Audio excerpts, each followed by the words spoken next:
Learning from an unimportant minority. Race politics beyond the white/black paradigm. J. Sakai. This is based on an informal talk given on May 26, 2014, in Montreal, as part of Festival of Anarchy. My thanks to Dale, not simply for transcribing this talk and talks before this, but for his skill at raising blurred phrases and confused discussion back into clear wording for the reader. Race is notoriously slippery, awkward to hold onto as a subject, yet totally all around us. Totally. All the time, every day, we breathe it. After all, it is us, so we can't ever be far from it. This seeming contradiction of what should be so simple being endlessly complicated in society is because how we think about race, how we talk about race, capitalism is constantly trying to police this. They don't want to neaten it, they actually want to constrict it and keep remaking it in their own distorted images and stamping it on our faces. So in US society, I am not talking about any other country because that's not my experience in US society. Capitalism pushes thinking and talking about race into the dominant form of a white/black paradigm, where everything is supposed to be arranged according to the relationship between white men who are defined as what's normal, the standard, and new African people who are indirectly or covertly depicted as incomplete or deficient models of the first. So that the supposed goal of capitalistic anti-racism is that eventually at some point everyone will be exactly like white men. Well, we don't have to comment really on that. Into this paradigm, everyone else unimportant minorities are essentially crammed and flattened into that two-dimensional story, according to some always shifting order that they have, judging by how important or unimportant they think we are. This raises a question: what is an unimportant minority? I am not going to answer that, but let me point you in a certain direction. In 2007 in Chicago on a spring evening, a young white man was walking along the lakefront, Lake Michigan, and he saw an Asian fisherman, alone. Well, seeing his opportunity, he charged this fisherman from behind, attacked him, started pummeling him, and managed to throw him into the water. And this fisherman, Mr. Duan, a Vietnamese, died, drowned. Getting the idea that he might be in trouble, the young white man took off. But he didn't make it very far before the police caught him. Eyewitnesses coming forward, other people coming forward, and a minimal amount of investigation soon revealed that in at least 2 other incidents in the preceding weeks, this white guy had attacked Asian fishermen who he caught alone at night on the rocks by the lake. One man was beaten and thrown into the water but managed to swim away to safety. Another man actually had some martial arts training and fought this guy off, and the guy took off running full speed, so that worked out okay. 4. Well, this looks really obvious, right? Next day all the newspapers, the politicians, everybody's on board. These are terrible hate crimes. This guy's a racist. He's a murderer. He's committing hate crimes. Definitely, this is a top priority. The FBI investigates, the homicide department, the prosecution, everybody's involved. Because they're out to defend us, as they keep telling us. Okay, that's until they get to court where this young white guy and his lawyers stand up and say, actually, you have it all wrong. I am not a racist. Point 1, because I am an anti-racist skinhead and I have a membership card in an organization that shows this. Secondly, I wasn't committing any hate crimes because on that night I wasn't alone. I was accompanied by a white woman and my friend who is a black man. So we are completely diverse. So it can't be a hate crime because we are diverse, and I am a member of an organization that is completely against killing black people, only Asians. I am sorry about killing that unimportant man. 5. You know, I just got a little rowdy. You know how it is, you're young and you try and work off your energy and, you know how it goes. I didn't mean to kill anybody, these things just happen. Well, this was a big shock. Pow. Right to the politician's public relations guts. Cause what he said really made a lot of sense when viewed through the mass spectrum wideoscope that America uses to see things by. The FBI was investigating, the federal government comes in, the Human Rights Commission comes in. You know, everyone's investigating. Finally they go to court again and they say, he's right. We investigated and everything he says is true. He can't be a racist because he belongs to an anti-racist organization, and these can't be hate crimes because he was accompanied by a white woman and a black man who diversified him. So recreationally attacking and killing Asians is not a hate crime here. Because our identity is overruled by 6. The more important identities of a white woman and a black man. To say nothing of the civil rights plotty number card that all white men possess. Killing us isn't any hateful something or other. All of a sudden the murder charge is dropped, his lawyer and the judges agree he'll be guilty of manslaughter because he did kill somebody, even if he was only an unimportant Asian, and he'll have to serve 10 years in prison minus if he keeps his nose clean the good time served. Whatever. In other words, 5 years or so he's out. Okay, that gives you a rough idea what an unimportant minority is. Now in real life there are no unimportant minorities, from our point of view. I mean not just for the normal very basic reason that the human race is a mosaic composed of an 7. Unbelievable number of parts and diversity which we don't fully understand except that we need it all. But the more immediate and pragmatic reason is, you can understand race by using the official white/black paradigm where everything is arranged according to that relationship any more than you can locate something using just one dimension.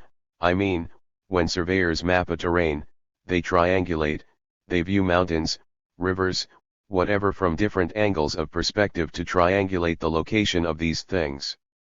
Realistically that's what we need.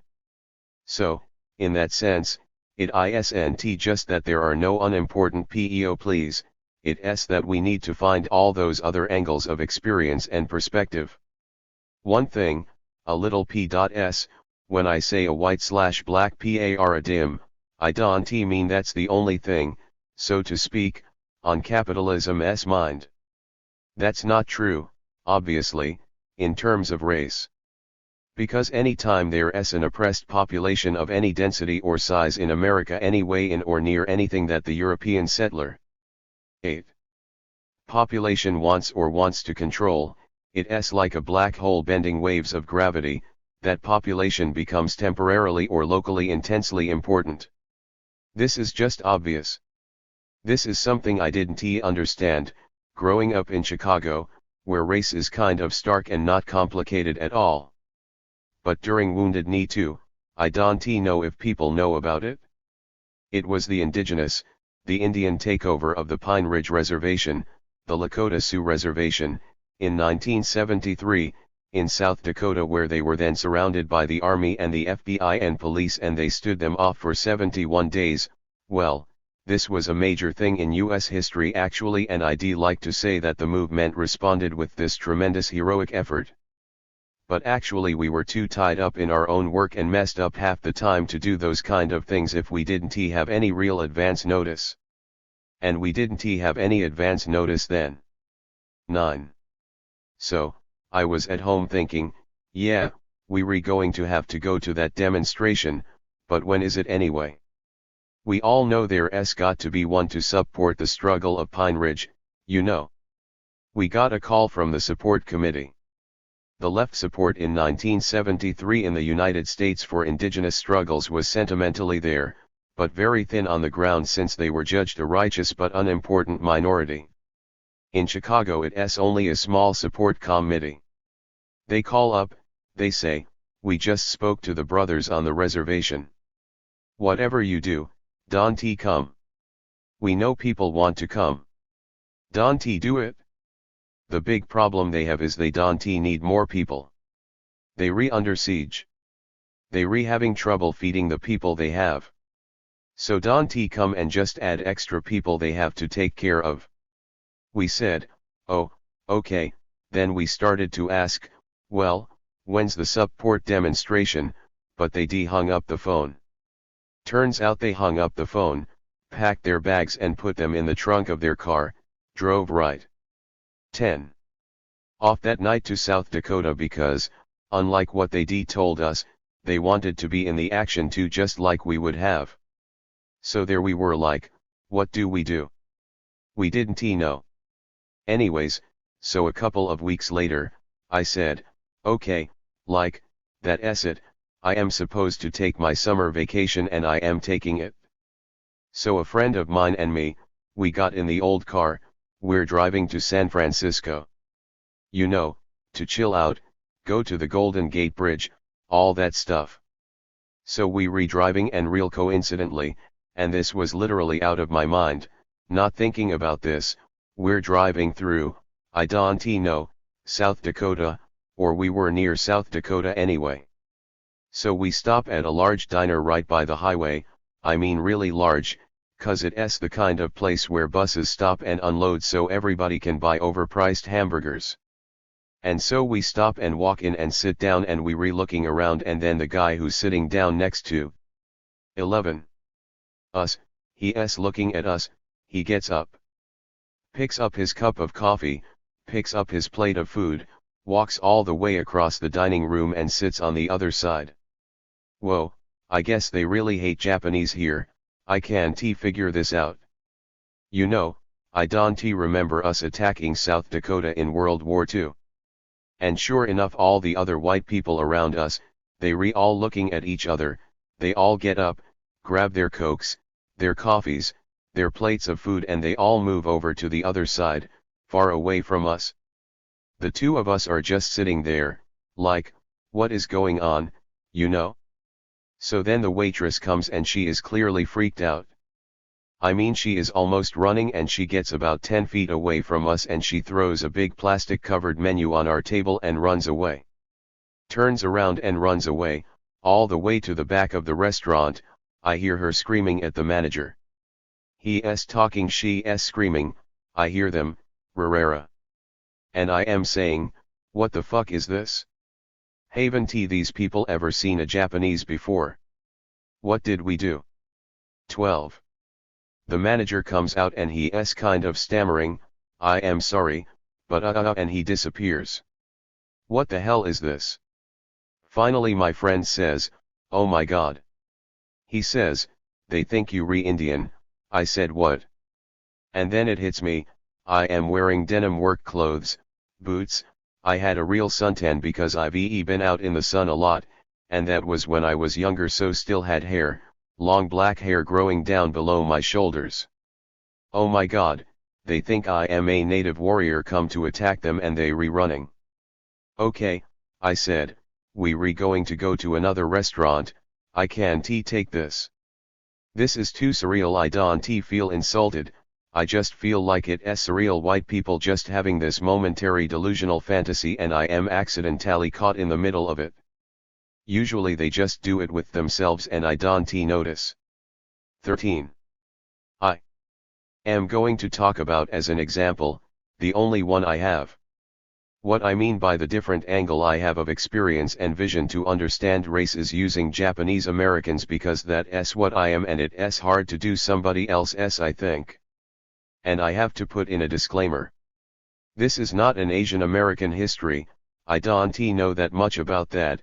I just use some of the furniture from those rooms as props and it absolutely does not represent the Japanese American community, which would completely freak out if they found out that I was saying half these things. I am probably not even a member in good standing, I don't have a membership card anymore. And I don't even speak Japanese since I got broken of that as a young kid at the end of World War II. The first thing is that, to start with, there is something really unfortunately unique about us. We didn't ask for it, it came with us. It's that we the only people of color in the United States, or to my knowledge in North America, that were our people. 14. Originally came from, unfortunately happens to be a really aggressive and unpleasant imperialist capitalist power. So people all over the world are none too fond of Japanese. And for good reasons or bad reasons. Well, here we are, I'd like to be somebody else some days, but there it is. I had a friend who actually never been to Asia, and he went to Japan on a vacation, and he came back raving about how beautiful and wonderful it was, how civilized and peaceful, how it was a better society and all this. And I said, you got the propaganda tour, I can tell that. You probably had Japanese friends tell you all this shit. There's this thing. There's this fight going on right now. It's about. Everybody's heard of Hiroshima, and the holy ground in effect, the ground zero, the shrine where the original building, the space where the first atom bomb was dropped on a human population, which is, almost a sacred 15 place, and it should be. Right at the edge of that is a very small memorial, it's to the dogs who died at Hiroshima that day. Nothing wrong with that, I am a dog person myself, I like dogs. But since there's that little monument there, a little memorial to the dogs who died, the Korean Survivors Association, the Association of Forced Korean Labor ERS who were at Hiroshima that day, who've been requesting that they too be allowed to put up a memorial there, said, we've been asking basically our entire lives for this little recognition for our PEOPLE, so that we have some place at the site to come to and remember that day. You put one up for your dogs, so how about us? How can you say no to us? Answer, no. Well, that's one of the qualities that make Japan as a nation and as an imperialist power so loved throughout Asia. Can't say any more than that. Actually, I didn't realize myself not being over there, being here, just how hated we were, until 16.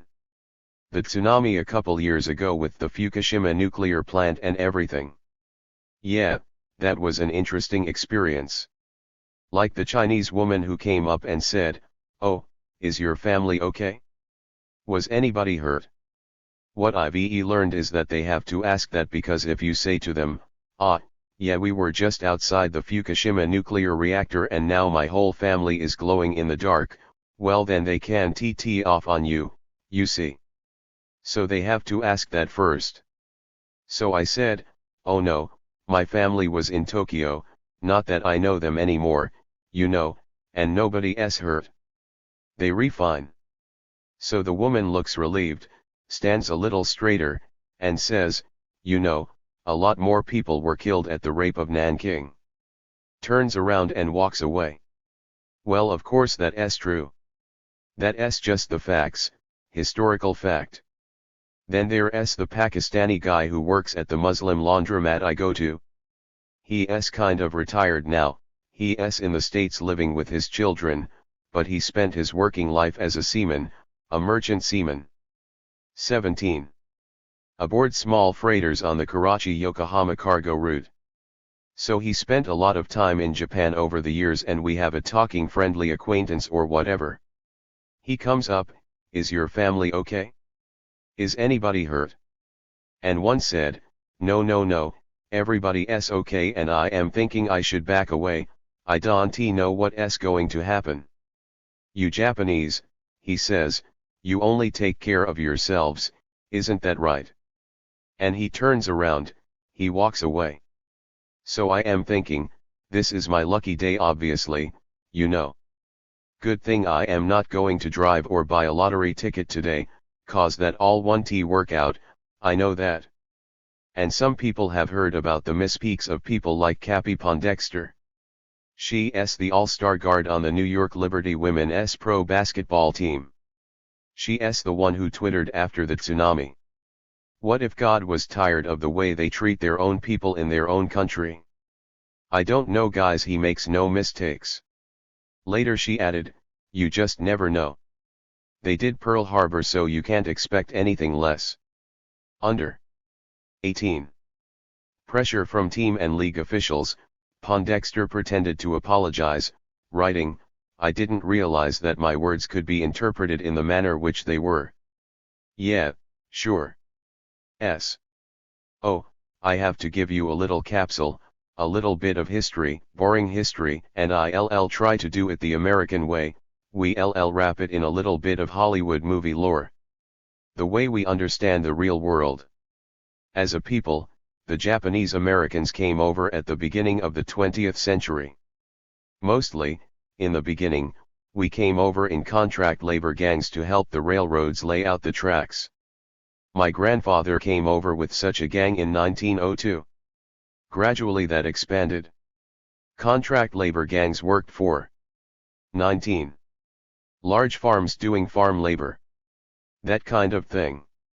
We weren't an urban people, particularly, and we did not have skilled jobs or any of that kind of stuff. We were blue-collar labor, that's what we were doing here.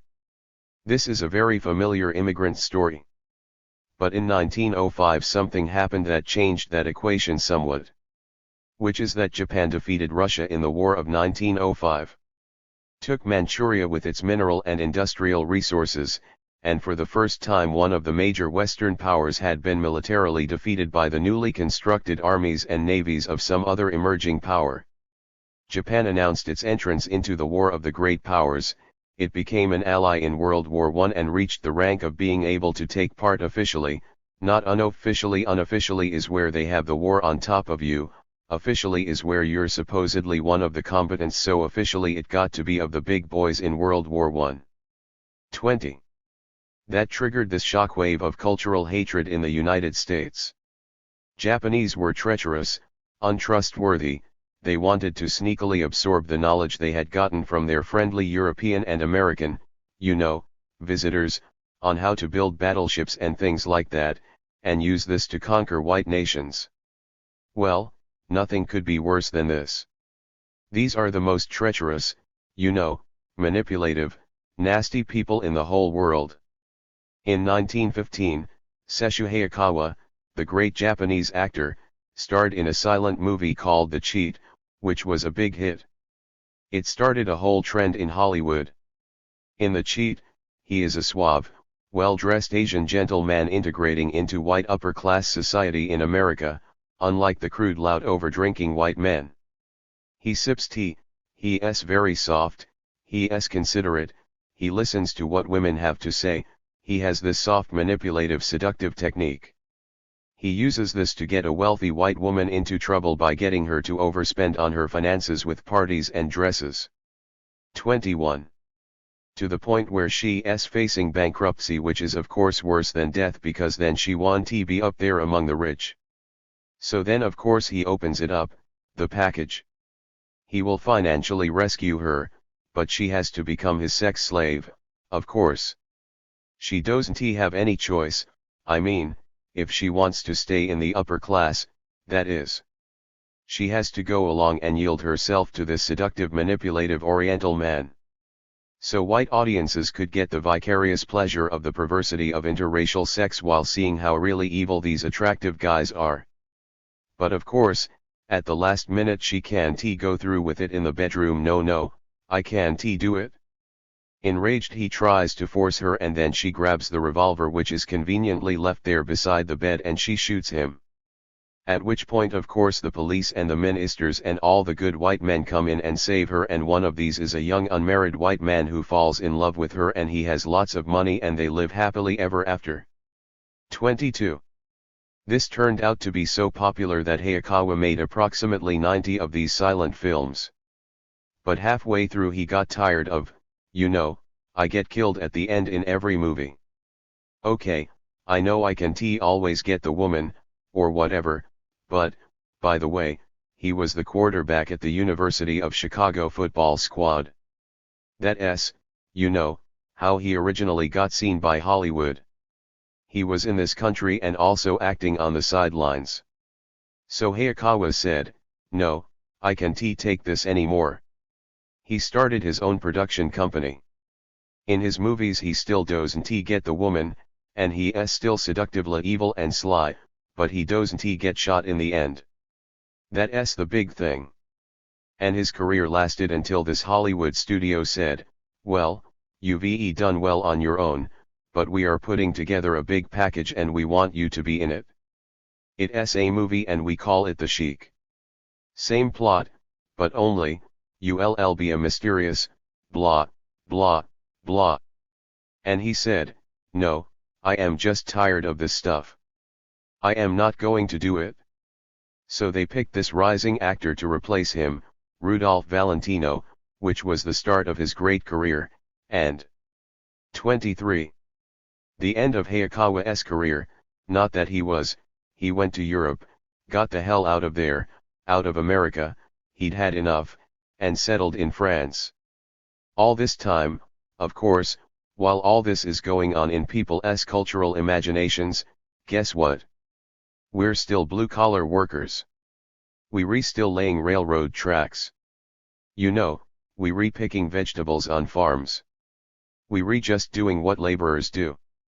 80% of our population was rural at that point in the United States, and many of the rest of us worked in factories. We weren't going to any fancy dinner parties. We weren't seducing anybody. We had no ruling class schemes. We were way down there. But it was when World War II started, of course, that the Hollywood extravaganza reached its maximum. There's a Hollywood movie called Little Tokyo which was meant to facilitate our removal, in which a white homicide detective goes to investigate a crime. 24. And discovers it as part of a series of serial killings. The serial killings, he then discovers, lead into the Japanese-American neighborhood of Little Tokyo and they redone by a Japanese conspiracy. So he goes to Little Tokyo to investigate the conspiracy whereupon the Japanese, using their superior powers of manipulation, manage to convince the rest of the white racist police force that he is in fact the serial killer. So our white hero is thrown into prison and put on trial for murder. I mean, how bad could this be? Well, he can take this. He's got to save law and order and justice. He breaks out of prison all illegally that night and goes to Little Tokyo where he breaks into a meeting of the conspirators, and he discovers that it's not a conspiracy, it's not a little cabal. It's the entire Japanese-American community, thousands of us, scheming together. We all in it and we working for Imperial Japan, the Emperor's giving us orders inside fortune cookies or something. The serial killings, it's all part of this plot thing. Well, he eventually of course triumphs, and we all being arrested by 25. The Zillions. He gets a big medal and a promotion, and everybody's happy. Everybody white. Public expectations about a final showdown race war across the Pacific between white America and yellow Japan were widespread way before Pearl Harbor. A colorful example was Click magazine, one of the popular pulp fiction monthlies then, which ran a cover story titled Japs Invade California, predicting concentration camps. Only in their version it's reversed, it's the concentration center for women, San Francisco behind barbed wire in their cover illustration and story. And a Japanese soldier holding a rifle and bayonet leers at a line of terrified white women he now has evil power over. So it was only fair for them to do it to us, was the moral of the story, since everyone knew it was only what we do or even worse if we could. Then, of course, the government itself was producing movies like My Japan which I can pretty much 26. Guarantee nobody here has seen. It was a propaganda film produced by the War Finance Division, a division of the United States Office of War Information, ostensibly to help sell war bonds, but really it's just a race hate propaganda piece. It opens with this idyllic scene of a Japanese garden, a geisha in a kimono fades into the background, the lily pads in the pond kind of stir in the wind, and the narrator says, "Yes, this is beautiful, but you know, underneath this there's a whole other reality, blah, blah, blah." Then the film goes on to show what this other reality is. There's a soldier bayoneting a baby, another shooting prisoners in the head, etc. The same narrator, his voice now with a heavier Japanese accent, bragging about all this stuff. The whole movie is about how Japanese as a race are monsters, who are capable and who want to do anything evil and must all be killed or wiped out. 27. D. During all this time, we've been kind of having a house-moving party ourselves, courtesy of the U.S. Army. which rounded up all 127,000 of us on the west coast and put us into concentration camps. My father's part in the Imperial Japan conspiracy was working in a fish cannery in Los Angeles. My mom, who was the crazy dreamer in the family, was a poet. She loved poetry and her family had respected her abilities so much that they let her stay in school long enough to actually get a master's degree from UCLA in literature. Her dream was someday to teach literature in the high schools. My father's was to be an art teacher. They couldn't do that then, of course, because we could be the janitor, or we could be the school clerk, or we could be the woman dishing out the mashed potatoes in the cafeteria, but we couldn't actually be the teacher. That wasn't allowed. Because, you know, us, the Japanese with our evil manipulative ways, who knows what degeneracy we could bring those poor children into. It's kind of as if we were all gay or something. 28. So even though we don't have any resemblance to the Imperial Japanese Navy, Army, or anything like that, we were in a concentration camp. That's a whole other discussion in itself, probably 2 or 3, I am not going to go into that. I want to talk about what happened after the concentration camps. The odd thing is that right after World War II, the United States occupied Japan, as we all well know, and although they had planned to occupy China, and had actually sent troops to China to occupy it, they got kicked out. A beachhead force of 10,000 U.S. Marines landed in a coastal city but was forced to leave in a hurry or get wiped out. Bingo. Suddenly there was Communist China, which was now the world's worst enemy in Asia, and Japan was now America's best buddy in Asia. Japanese were now good. Hold it, so that was a little bit confusing. But yes, overnight Japanese were declared good. 29.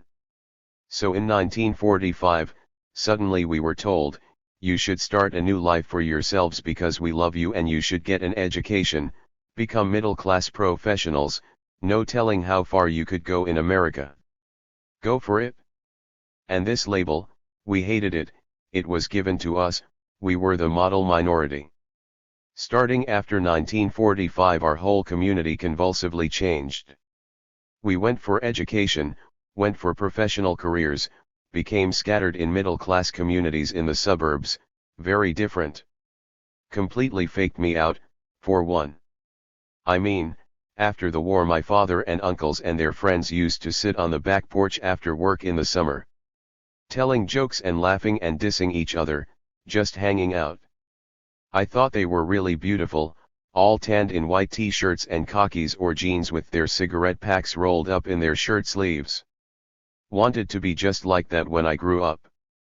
But when I did, when I, too, went in my turn to work at the assembly plants and railroad yards, no Japs.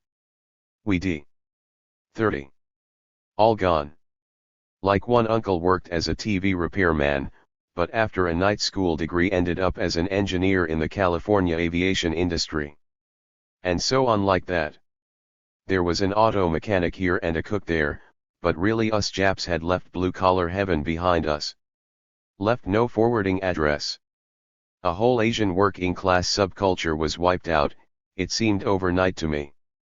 But during those 20 years in the 1950s and 1960s, while we were succeeding and living out the American dream or nightmare, there was an incidental fact, which is that of all ethnic groups, including various white peoples in the United States, Japanese Americans had the highest rate of heroin addiction.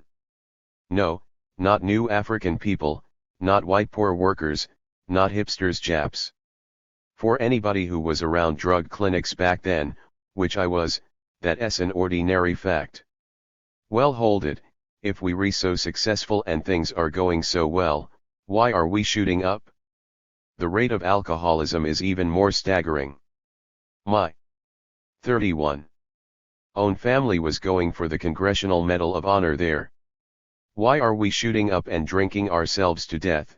At the same time, it's never been better for us.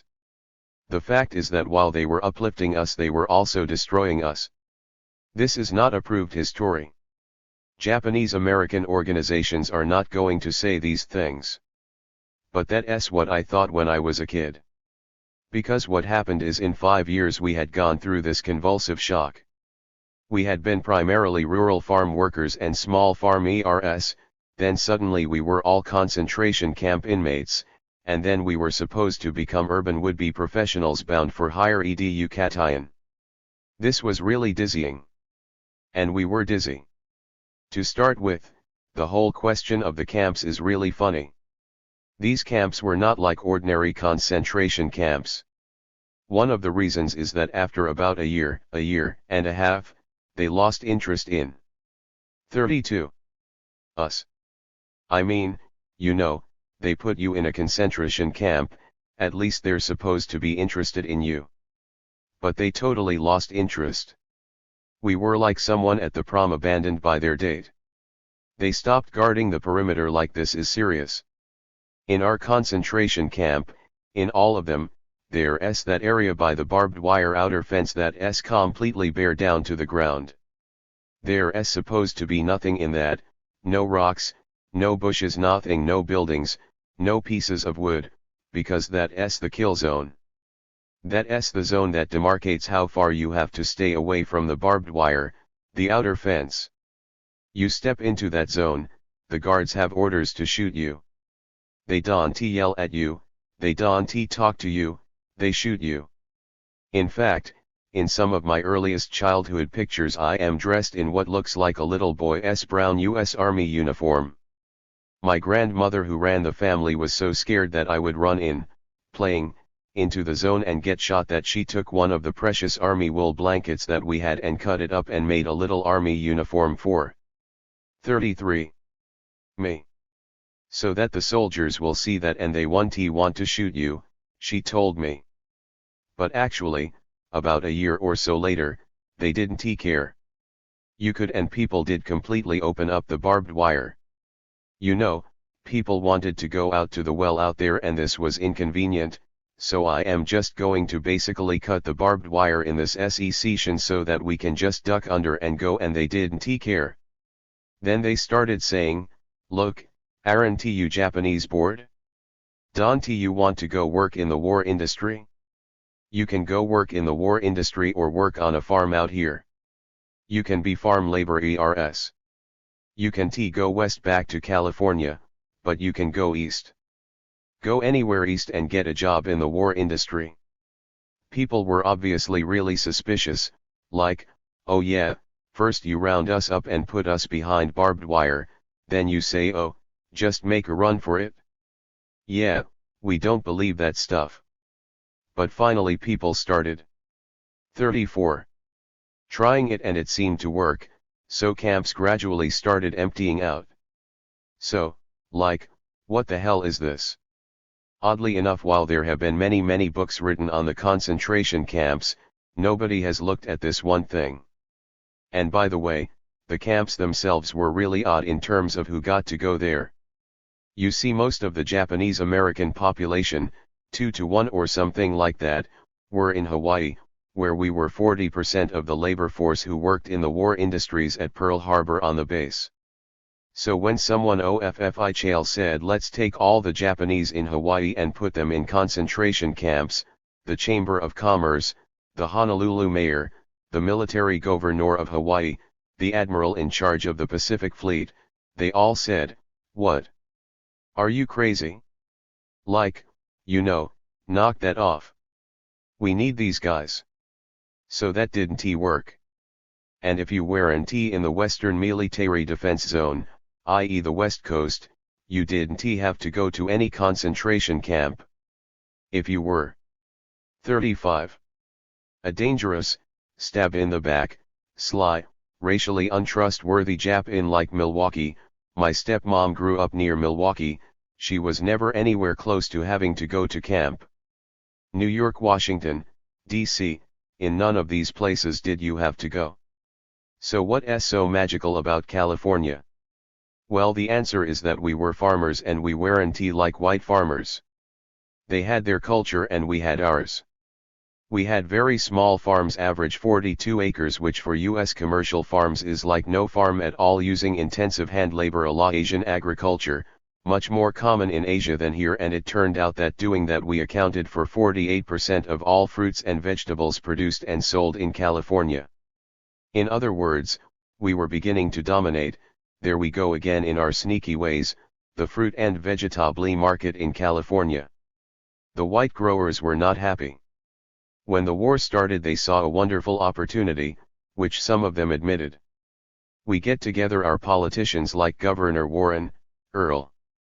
36 I earning from an unimportant minority.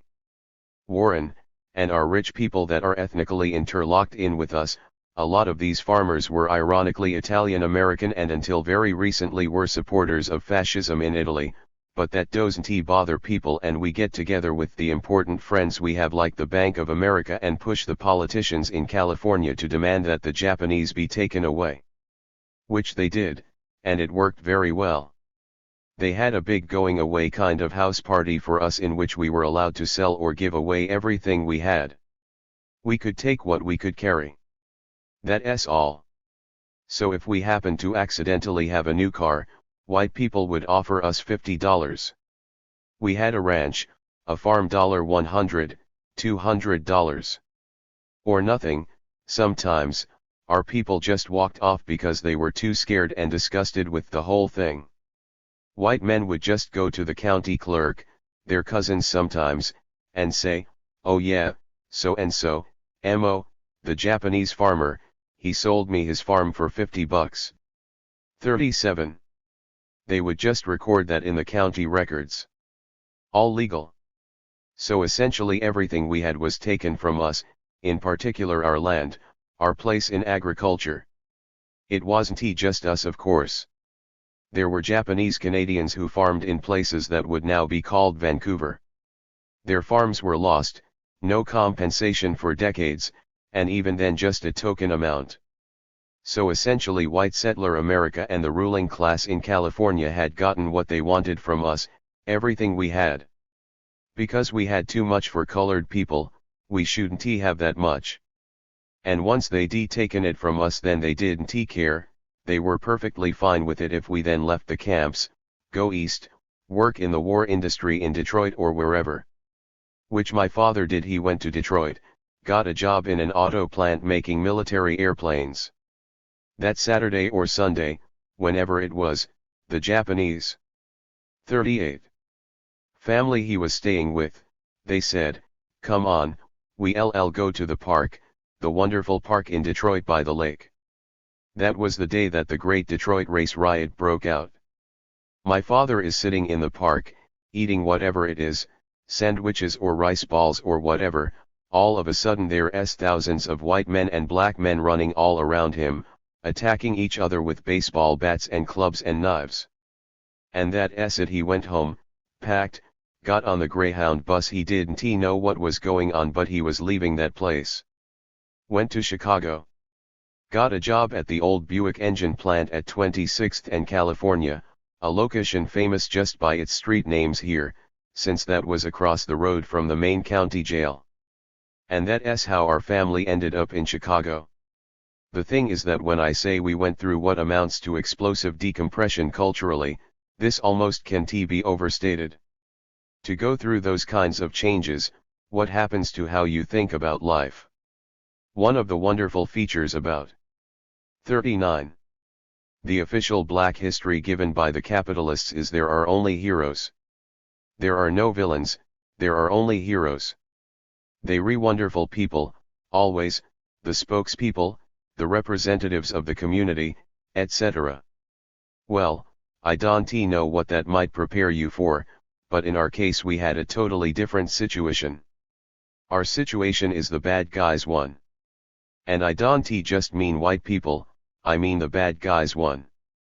The worst elements in our community one. And that changed things a lot. So here it is, 1945, end of the war, getting out of the camp, you restarting a new life.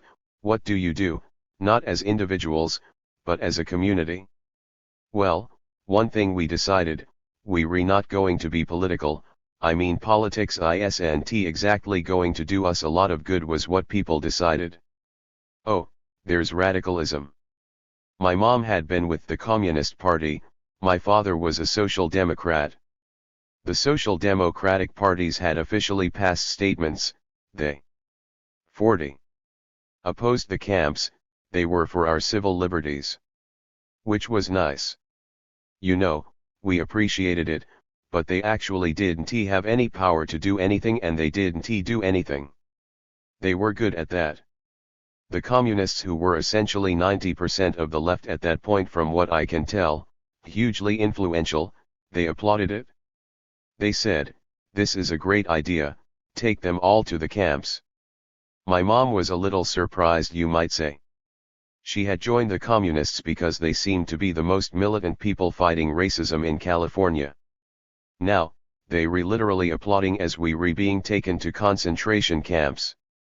They said, "We don't want to have any distractions like human rights issues, civil rights protests, any internal dissent that would impede the war effort to help the Soviet Union. We have to help the Soviet Union get the war going, so Japanese Americans can do their part by going to concentration camps." And they expelled all the Japs in their party, so everyone would get the point. Every good. 41. Revolutionary Japanese Americans should, you know, speed the whole thing along and not fight it but help it, help the authorities put everybody Japanese in prison. Radicalism, you might say, was discredited in our community. Then there was the other faction of political people who meant, I think, well, but they were proponents of Imperial Japan, they were right-wing nationalists. Because America had totally rejected us and democracy didn't work, why not support the one place that we could go to, Imperial Japan? So they started Imperial Japanese activities of different kinds in the camps. That was like a big utopian fantasy. They had dreams of what would happen when the Japanese army would free them and conquer Idaho or something. Life wasn't going to work out that way. Nothing against those guys, but that wasn't real. 42. Okay, so militant politics is out. Then the other big problem is there was the faction which was extremely successful. They were the Liberal Democrats, who were of course pro-US government.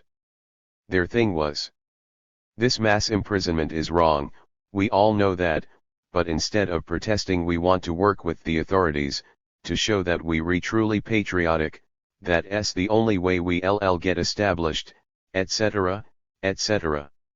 So they essentially worked closely with the army and the FBI, to have things inside the camps run well. Better known as informers. Of course I didn't understand any of this, I was just a little kid. But when I was a little older, like 7 or 8, in a little playgroup, there was one kid who was really conspicuous because his family was rich.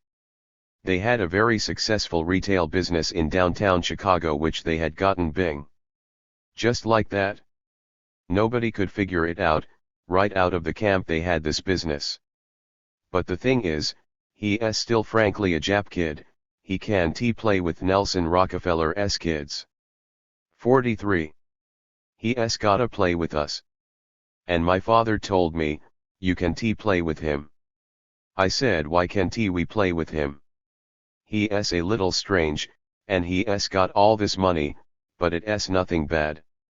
My father explained, his whole family, they were Inu, dogs. I didn't know what that was, I was just a little kid, I knew it wasn't them crawling around on all fours, maybe that they bit people? I didn't know what he was talking about. Well, the other kids told me, no, they were informers, and if they had heard you saying something disloyal they would tell the police and you would get dragged away. Although I didn't know exactly what that would mean. So these people who were informers, the pro-American helpers of the army and the administration of the camps, they became our self-appointed political leadership. They had great ties to Washington, to the Democratic Party. They became our representatives and frankly nobody wanted to fight them and people didn't. What people did is they adopted an attitude. 44. Of, your thing. The pro-government people had their organization called the Japanese American Citizens League. Fine, your thing will represent us. We won't have anything to do with it, but we won't say anything either. You do your thing for yourself and we just lead our little lives? Cause our community was just stunned culturally and politically. My parents were stunned. They didn't know what to do, other than to get a job, listen to music on records and drink your beer when you come home after work, have dinner, go to bed, live your little life. But as a people we didn't know what to do. And for a while we were stranded in the middle of the Midwest, my family, many of us. What's going on? I used to complain to my new African friends, that we didn't even have a green book. This was during the 1960s or the 1970s. One of my friends looked at me and said, "What would you be doing with Colonel Kadaf's, Islamic Green Book?" I said, No, I mean the Black Green Book. Because 45. Back then when I was a kid, new African people in America couldn't go to most restaurants and hotels and things, so they had their own directory called the Green Book. A lot of the places that they could go were in the black community, and were not formally hotels or formally restaurants, but they could stop there to get fed or stay the night. We Japanese Americans didn't even have that because we were just too new, too scattered. So when we went to the West Coast driving, we'd just drive straight through or we'd stop at the side of the road to sleep. If we had to eat we'd go to the market, we'd buy bread and lunch meat because you don't know half the restaurants are going to refuse you, some of the others won't let you eat but you can come to the back door like new Africans and they'll sell you takeout food. So, like literally, the ordinary landscape of daily life was confusing to us. We didn't know what we would be allowed to do and what we wouldn't. 46. Oddly enough, a number of years later, many years later actually, I am talking to a radical activist. He is active in his local committee to drive McDonald's out of the neighborhood. They want local independently owned restaurants, not the chain fast foods. He needs a wheelchair to get around but he is still active, So we re-talking, and I said well, got to be honest with you, I mean, McDonald's food is crappy, but I kind of like all these chain restaurants with national headquarters because I know I can use the restroom, I know basically it is safe for me to go there, because as a kid we had those locally owned, locally supplied, locally white people run restaurants that you all want everywhere. Well, we had them already once, they were the people, we didn't know whether we were going to get thrown out, beaten up, insulted, we didn't know what was going to happen. We like these big chains we can lobby, pressure, etc. And he paused and he said, well actually, one go to McDonald's all the time because they have the only accessible restroom in 47. The neighborhood. Yeah, so you see my point is that life is not as simple as all that. My problem then, and I am just this little kid, is that, what do? I mean, we in the ghetto. Just trying to go to school, have friends, make a life, to be blunt about it. And my community is completely stunned by what has happened. My parents are totally stunned. In fact, they were so stunned that the fact that we were in a concentration camp was like some kind of a secret. Lots of Japanese kids weren't told that until they got into their teen years. I was told by a white man. I didn't know before then. My parents said oh yeah, camp cause they would joke around and sit around with friends and reminisce about camp. You see when they would say camp they would never say concentration camp, they would say camp. They would tell us later, oh yeah, we were having fun at camp, like the Boy Scouts do and stuff. That's what we re-talking. 48. About. You go and play, don't listen to us. So, a lot of us, we had no idea we'd been. That's what it was. So I had to find answers. But I couldn't find them in my own community. I mean they probably existed somewhere in the community but not anywhere that I knew of. My family didn't have answers because when I say that the bad people won, I am not just talking about politicians. The bad people were winning culturally in our community. My uncle was one of the first Japanese American guys in Chicago to become a doctor after the war. The story of how he became a doctor is the story of our transition. He discovered right after he got out of camp that there was a loophole by which he could go to medical school, but he didn't have any money. His father went to everybody he knew in the community, typical immigrant thing, and said, "We want you to invest in my son's education. He could be our first doctor, so we are asking for everybody's life savings, all the money you have, we'll pool it, send him. 49. To medical school, we'll have a doctor and he'll pay you back." So a bunch of families, they gave his father all this money, he went to medical school, became a doctor, and then my uncle moved straight to the white suburbs, fast as he could, like day one. By the time he did his internship and residency, his father had died. So the families who had loaned all this money went to see him out in the suburbs and said, "Well, we're glad that you are a doctor, but you kind of left our community and we'd like you to make arrangements to repay the loans." And he said, "What loans?" And he said, "You loaned my father money. I didn't borrow any money from you. I don't owe you anything." Showed them the door. So even though he was a doctor, he couldn't resist ripping off his own people to help start his capitalistic career. He's the guy who was known for being, again, a pioneer, the first Japanese American in Chicago to face the dilemma of should he buy a European sports 50 car, a Porsche or a Cadillac.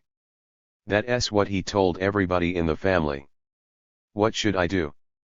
After he ripped off the community, everybody's life savings. And finally he said, "I'll buy both." Because after all he's got all this extra money. It's a miracle to me that he wasn't killed, frankly, that's why he moved far away out into the suburbs. So I mean the bad guys were winning in our community. Not just in America. I knew I didn't want to be like my uncle. And I didn't want to be like Wayne, the rich kid whose family were dogs, wasn't quite certain what that all meant, but okay, they were bad, But what do? I don't want to be like my father, who frankly he holds a job, he's a responsible dude, comes home, eats dinner, drinks a beer, watches TV, goes to bed. But me, I am angry, upset, chaotic, I am something, I want to make something different in life, I don't know what. So I had to leave. And we were 51. Living in the ghetto, we were going to a new African elementary school. So I went to the new African nation. Just stepped across the line. Before I had only a little bit of information on the world because Japanese kids grapevines, our world was little, we only played with each other Japanese kids, we only went to other Japanese houses, so we only had this little slice of information about the world. Okay, I ended that, crossed that line.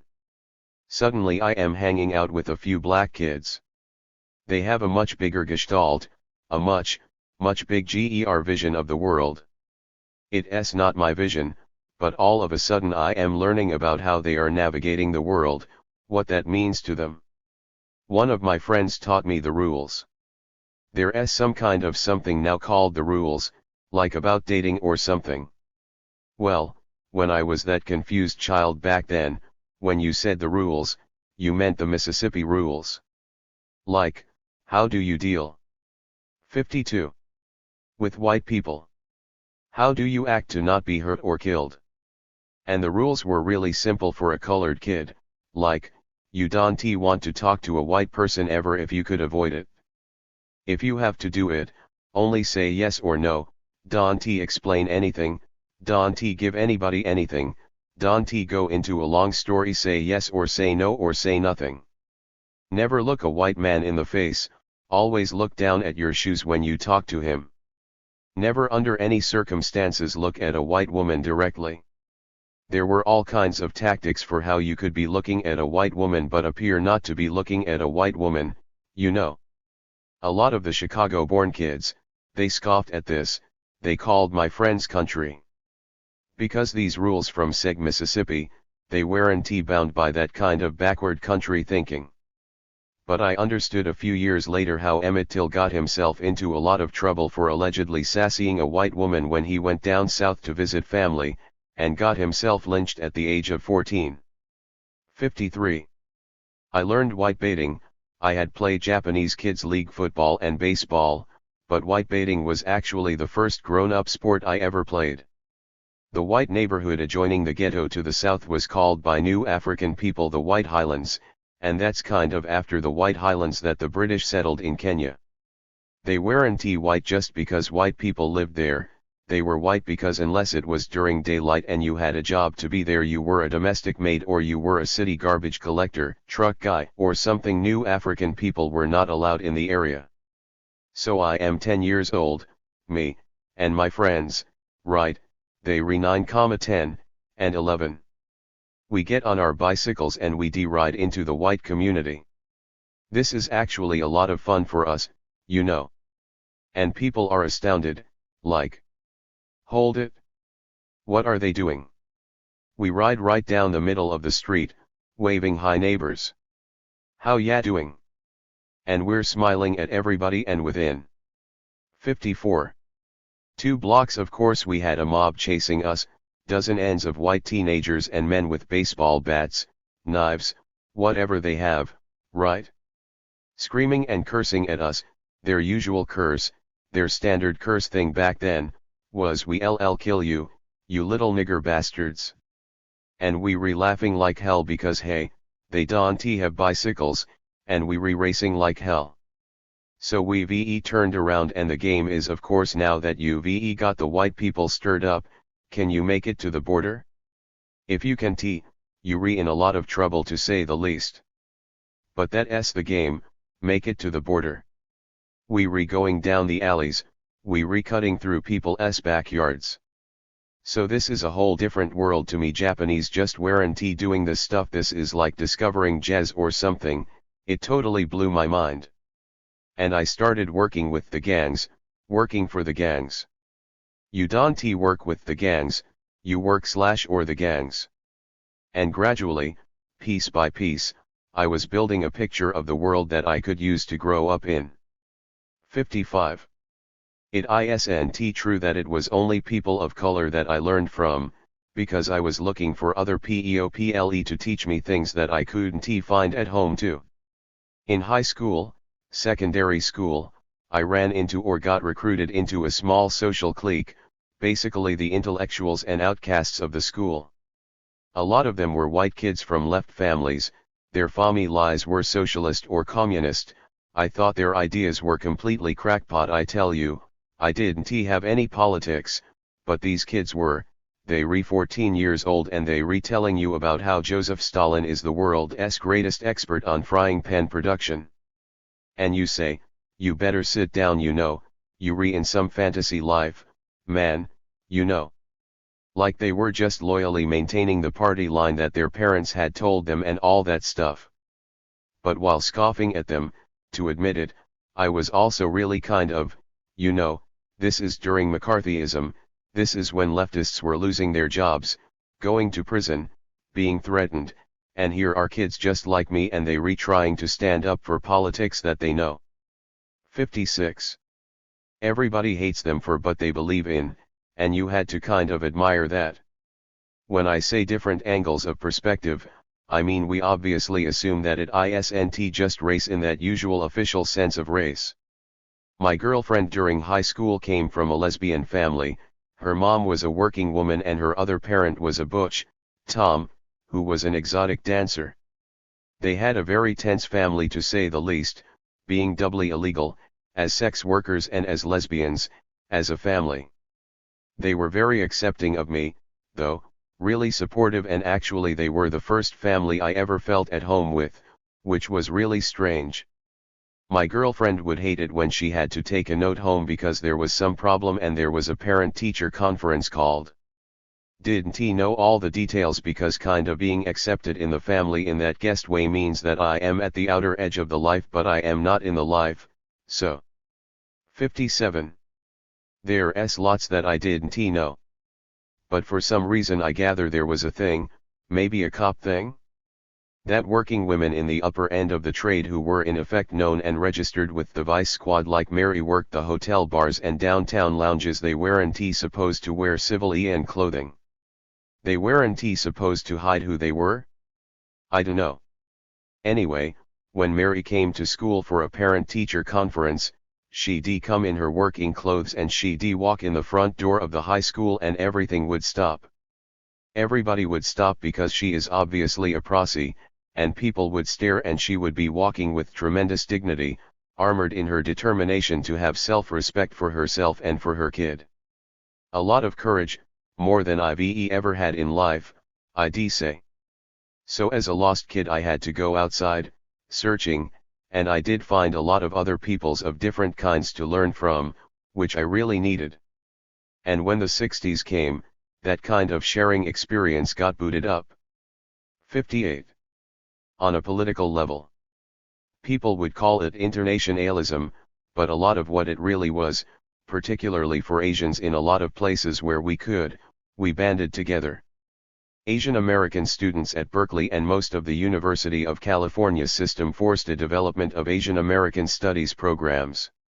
Berkeley was unique and different because they demanded that it not be an academic program, that it primarily serve the community and integrate with the community, and the community would be in the program and in the building and stuff. Of course, as soon as they could, the university liquidated all that, and took it all back to academia. But all of a sudden Japanese and Filipinos and Indians and Chinese and so forth were working together in the Asian movement on the West Coast and the East Coast. And others of us, like Richard and Yuri, were going into the Black Revolution, an enormous jump.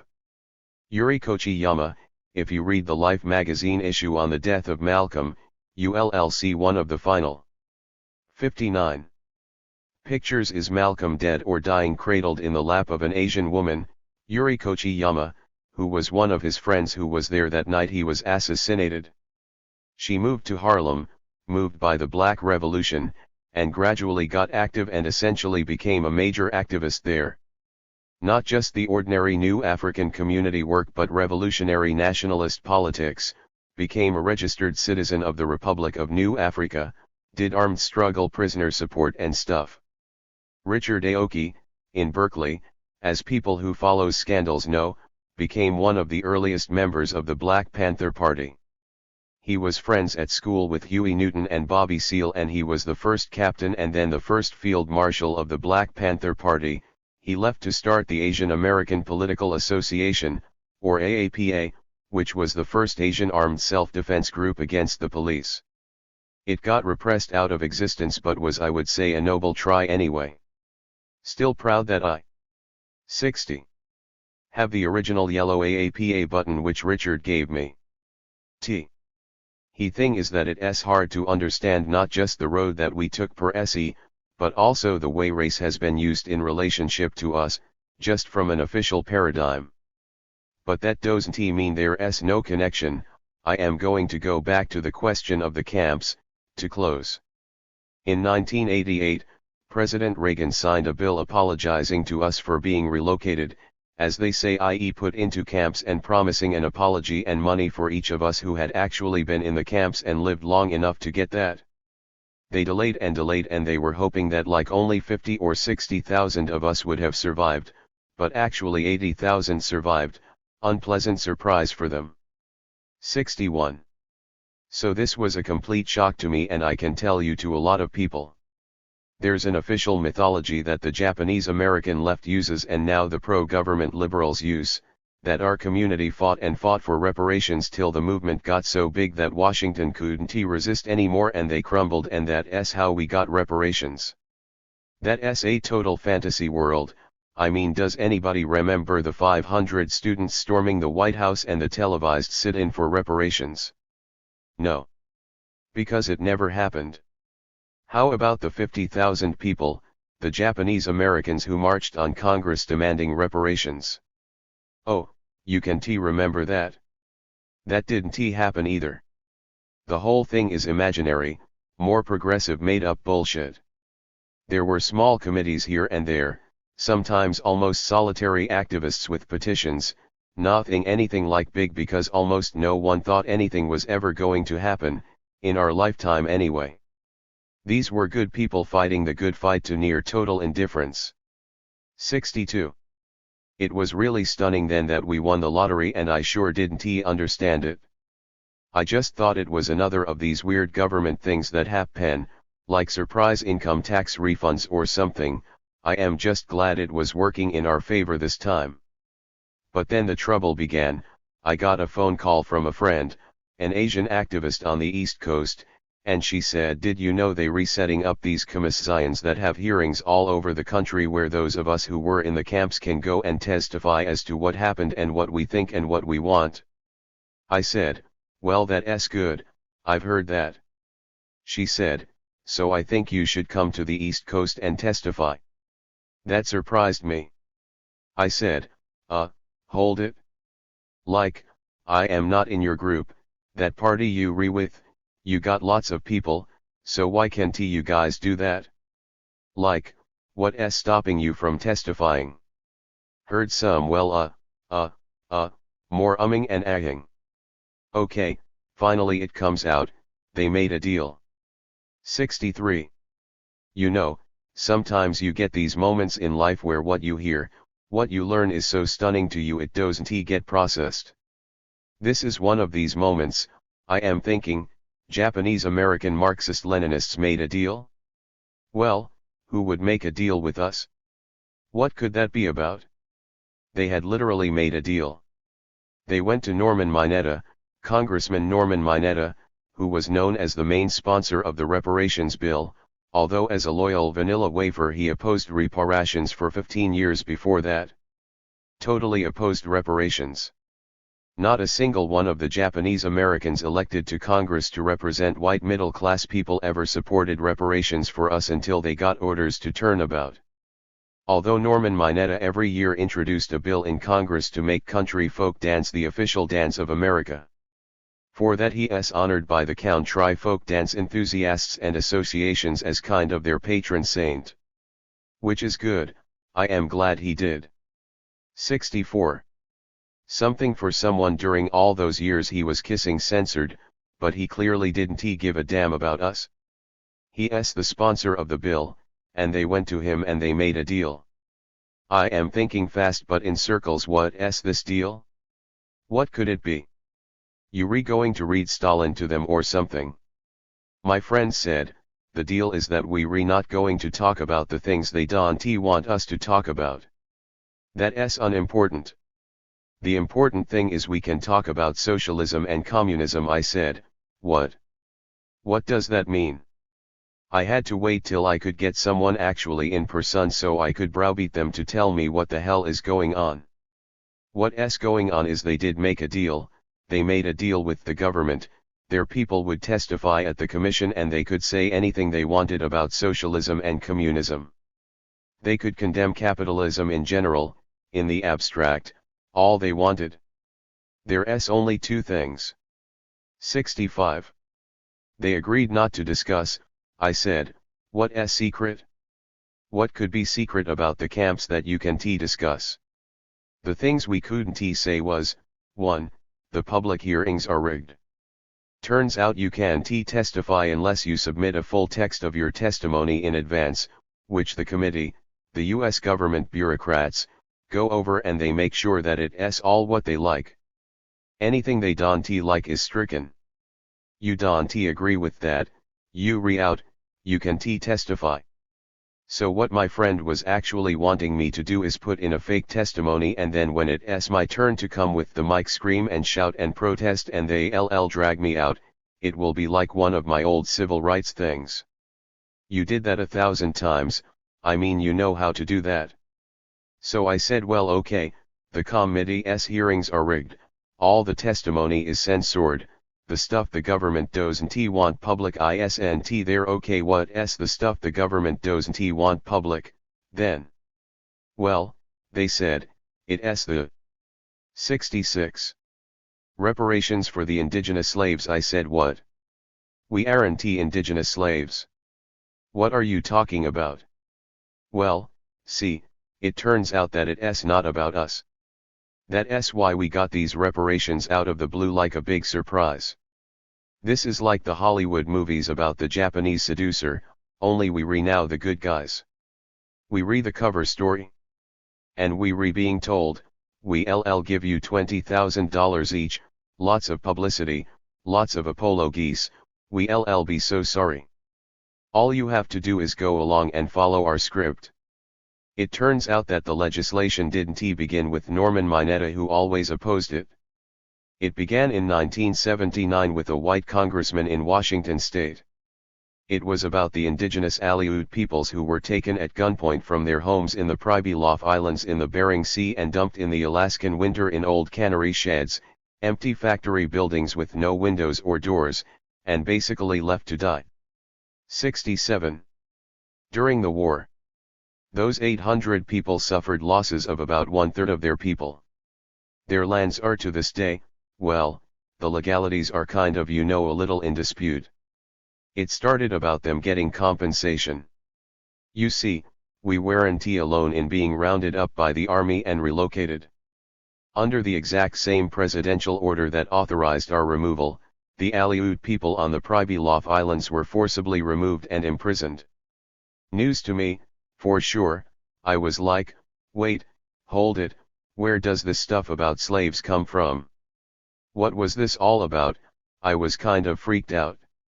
Well, this is what I learned, roughly, since I am not any kind of historian about this. The Pribilof Islands are a few islands southwest of Alaska in the Bering Sea leading to Siberia. It's where 80% of the fur seals go to.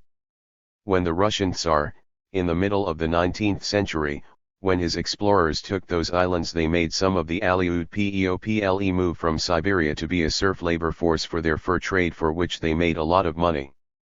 They 68. Killed thousands of indigenous people in the process, of course, but we all know that's progress. In 1867 they sold all of Alaska to the United States. Seward's Folly it was called. One of the major reasons the United States bought Alaska was they wanted the fur trade, but the fur trade was actually dependent on a slave labor force of indigenous people. So the same rules that governed their life under the Tsar simply continued under the United States and eventually under the Fishery Department and the Department of Agriculture. The rules were really simple back then. The Aleut people on these islands are allowed to work in the fur trade for the US government. They were not allowed to have any other job. They were not allowed to leave the islands. They were not allowed to communicate in any way with anybody outside the island they were in, without permission of the US government overseers. I mean, you have captive workers, you don't want people to know about it obviously. So you were incommunicado. 69. You don't have to work for them, you could die of starvation. Okay, buy them. Year after year, until the 1960s, these people were slaves. Finally, in the 1960s, a local politician, a white politician in Alaska running for the state assembly, said, this election is really close. If I could get a few hundred of those Indian votes out there from the Aleutians, why, that might be the difference. So he called up to make the arrangements and they said no. He said, what you mean no? I am running for office and I want to talk. They said, first of all, you were not allowed to come because there's no visitors to our islands that we don't approve of, and we don't need a politician on our islands riling up the Aleuts. Secondly, they were not your constituents because they are primitive people, they were not really Americans. Thirdly, they can't vote for you because they don't have the right to vote. We've never given them that. So goodbye, politician. 70. He was like a little flipped out, so he started introducing bills that maybe they should have the right to vote. Eventually a series of bills during the 1960s freed the Pribilof Aleuts from in effect a legalized form of US government slavery. This is the 1960s, 100 years after the US Civil War. This is what we were not supposed to say. That's why there's a million articles about Japanese American reparations back then, about the legislation, and the this and the that, but it's all about us. We read the success story. Them, few or no mentions. Because they don't want to admit what they did. But it's actually more than that. Buried in the bill that gave us money, they not going to give us money for nothing. Everybody knows that there's clauses. They say roughly this: the money is still being negotiated out. We not sure how much every person will get because we don't know how many people / survivors there are. We do not know how much the total pool of money is yet, so that will have to be settled. 71. Later, but whatever is decided, the Aleut people must get less than the Japanese Americans. They cannot get the same. They must get less, because while the Japanese American removal was unjust, it must be clear that the Aleut ethnic removal was just, was good and legal. This isn't just because they trying to hide something or justify something bad that they did in the past. This isn't about the past to the capitalist state. They talking about the future. It turns out that eventually I got a letter with the check from Bill Clinton, William Jefferson Clinton, on fancy White House stationery. Sorry, blah blah blah. It had all those famous words, "We promise it will never happen again." Foolish me, I thought that meant no more concentration camps by the US. No, that's not what it means. It means we promise that we'll never take you loyal Japanese Americans away from California and put you in concentration camps. 72. Not that we ever keep our promises in any case, but that's all that we promising. The position of the US government is, why was the Aleut removal from their slave conditions to be dumped into near genocidal confinement in Alaska during the war? Why is this just? It's just because the military had a better need, a better rationale for doing it than in the other case for taking Japanese Americans from Los Angeles. And there's two layers to the cake. The first layer is whether it was the right tactical or administrative decision. The Supreme Court has ruled it wasn't, but only in our case. In terms of us, they were loyal, so you didn't need to take the Japanese Americans and put them into camps. Sorry, they lost all their agricultural, their farms and businesses and homes and everything else, but you didn't need to take them for that reason. The second thing is what's important: does the government, does the state have the right to do ethnic targeting, ethnic removal, ethnic cleansing? The 73. Legal American answer is yes, it does. That's what this is all about. What's really important here about Japs is not the rights. They redoing all the reparations shit, we so sorry, it's racist injustice, blah blah, but it wasn't racist injustice, it was imperialism. They aren't sorry one fucking bit, and I can tell that because guess what, they don't want to give up their right to do it again, to give up a single bullet in their arsenal. Their position is if they see a need for whatever the state's interests are to remove an entire people, to imprison an entire people, to do whatever they want to an entire people, the state have that overriding right. We don't have any rights, the state has all the rights, it turns out. That's why the US empire is posing so hard as the #1 champion of human rights around the world. To cover up what they are planning to do next.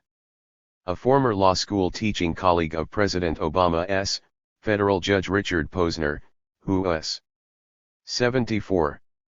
Generally considered the leading, most important conservative legal theorist in the United States, he flatly says the Korematsu decision, the key legal decision that the concentration camps were okay, he says, correctly decided, no doubt about it. Too bad for those people, but correct decision. The former, I can barely remember his name, William whatever it is Rehnquist, the Chief Justice of the Supreme Court who retired and died a while ago, in his last book, he said flat out front, if there's another situation where the US government wants to do this ethnic concentration camp shit, the future Supreme Court will no doubt approve it. Well, hold it. So what they saying is if they want to remove Arabs or Asian Muslims, if they want to put them into concentration camps or shunt poor black people into Sowetos, whoever they think is a problem, even though most of the people are innocent of anything, they could do racial anything they want. Because they have that legal power and there's no indication so far that anyone is taking this power away. 75. They don't want to have that discussion. They don't want to discuss the fact that they want to retain the power, the right to do ethnic targeting, ethnic removal, ethnic cleansing. All the apologies and all the memorials and all the reparations for us were just good cover-up for the racist crimes they are going to commit next. Cheap at the price, too.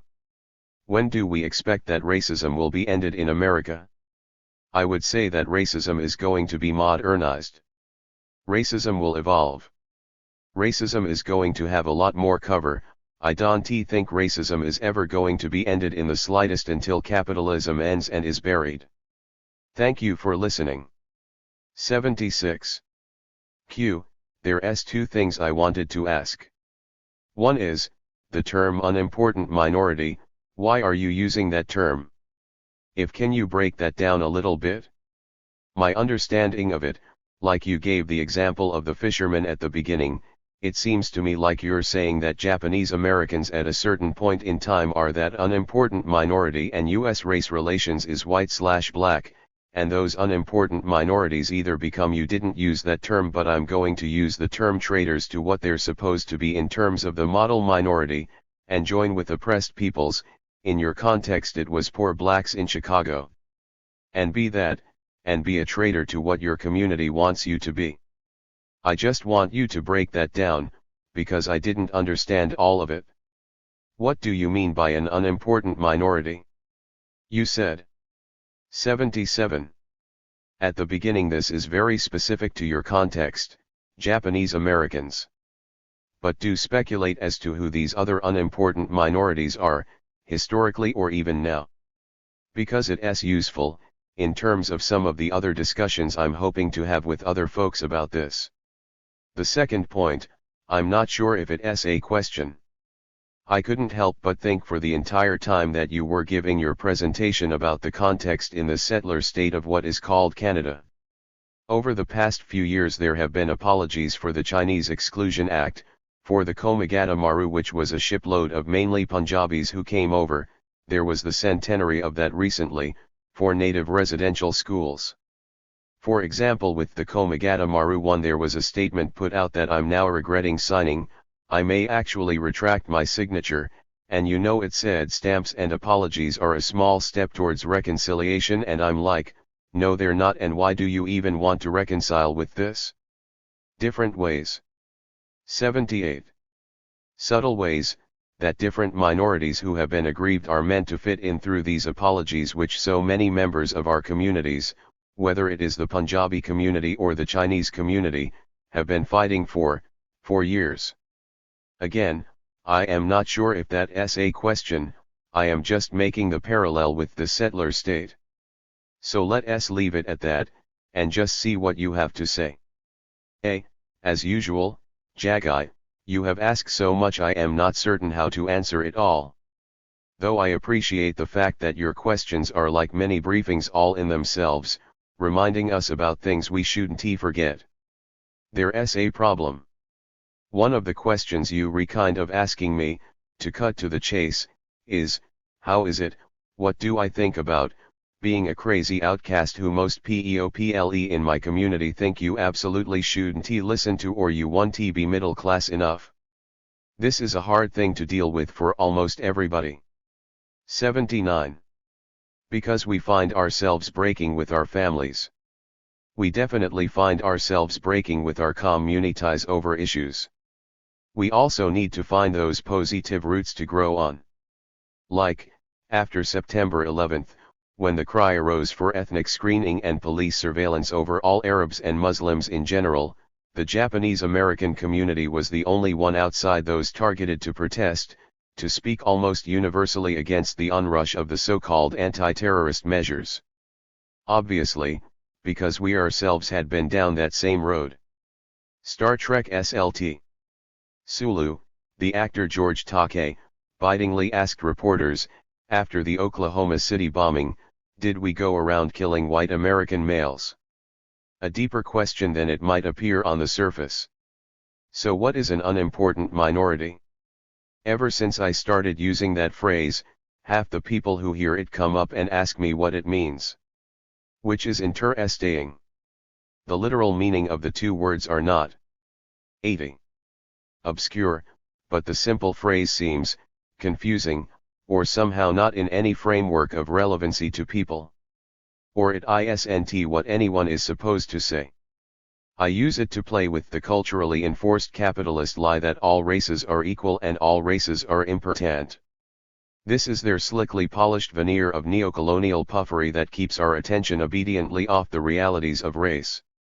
Like what it means for some of our peoples for late capitalism to decide to admit us into their social structure as assistant white men, second class.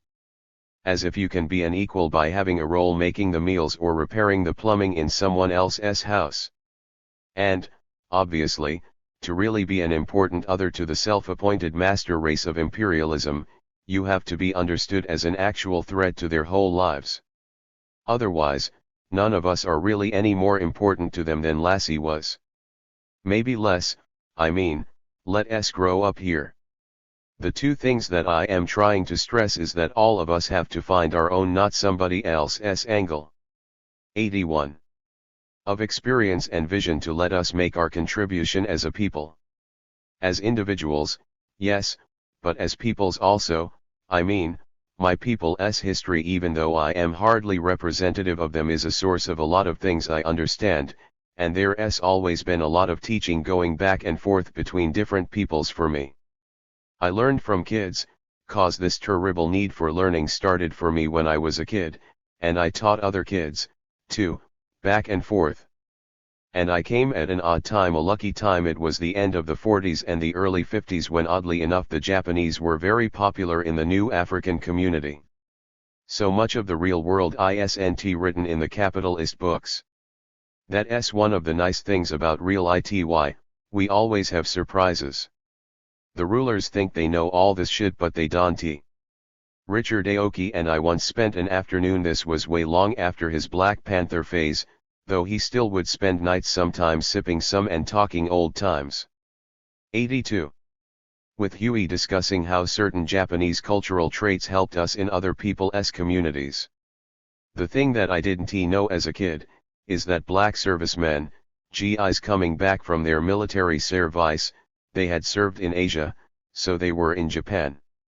They came back and they were telling their kids and their friends that Japan is this really fantastic country. Why? Because we're not treated like dirt there. You know, we're just treated like ordinary people, and hey, they have different food, different customs, different this and that, you know, it's just interesting to be there. There's a lot of pro-Japanese just ordinary people feelings in the black community at that time, and it led to a lot of different stuff, to be sure. My kiddo friends taught me a lot, but then they were also peppering me with questions in return, too. It wasn't a one-way street. From their point of view, they wanted to know all this stuff. I am almost embarrassed to talk about it, as so childish. But we were kids. 83. We were like 9 years old or something, and they had real questions. Kids, they don't think the same ways that adults do, right? So they had these burning questions. Was it the U.S. Japan peace treaty? Was it the issue of the American bases there? No. Their questions were like, we hear all our uncles and fathers coming back telling us Japanese women really like black men cause Japanese men have such small penises. Is that true? Well, you know, I am standing naked in the shower in gym where little kids have these conversations, not hiding the equipment, and I say it might be true, I don't know. This is not a topic I knew a lot about. I didn't know a lot about sex at that point. It might be true. Okay, maybe it's true, I don't know. So they were real right on. They were really happy about that possibility. Okay, so they said, we also hear that Japanese women are so different that their slits aren't up and down, they horizontal. Is that true? And I said, hold it dudes, I got 3 sisters and can tell you that's not true, forget that. 84. The third question they really had to have answered was, Back then if a teacher caught you or heard you saying a dirty word you were punished, so they had developed this word that they used. Blah blah blah, whatever it was. They said it to each other so nobody else would know what they meant, and they decided that this word meant go fuck your mother in Japanese. So that's the big swear word they used back and forth with each other in class, and the teachers didn't know what they were saying, so they were really happy and they just wanted me to confirm that's really what it meant. I told them, guys, I've never heard that in life. I highly doubt that's true, but maybe, who knows? Well, obviously what happened is some new African kid got that brainstorm. Some kiddie genius got that brainstorm in 3rd grade or something and invented this whole idea of their own words, by which they could invent new curse words that the white teachers didn't know, and they could use them. Kiddie genius. 85. And then older students taught them to younger students and it became an institution in the school. Probably didn't exist anywhere else. And I never heard that word before, and I am pretty sure that it had nothing to do with Japanese, but we had that kind of kiddo conversation, not yet adult conversations. But it was political, too, and they shifted my world a little degree on its axis towards the coming light. It was a lot easier to really be together as kids than it is as adults. Part of the reason is that we all just have a long way to go, we grown-ups. Example, I was temporarily with Oakland Corps, Congress of Racial Equality, in the early 60s for a little while, doing pickets and boycotts of white stores in the Bay Area that wouldn't hire black people at all. There were a lot of them. This is San Francisco and Oakland and Berkeley I am talking about. The Japanese American families driving out of the parking lot passing our picket line would stop and we'd talk, and usually they'd say something like, "I admire you people. This 86 is really good. But are you sure you should be doing this? 'Cause you could get in trouble with the law." Some Japanese Americans said to me, because that's the way we thought after being concentration camped.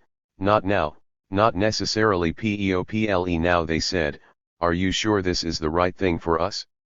It's right for black people, but white people always have to be attacking someone, and if they're not attacking black people, aren't they just going to attack us again?" This was a sincere question, and in fact a couple of my aunts had put the same question to me. I said, no, because if we keep kicking them in the ass all the time, they won't be attacking anybody soon.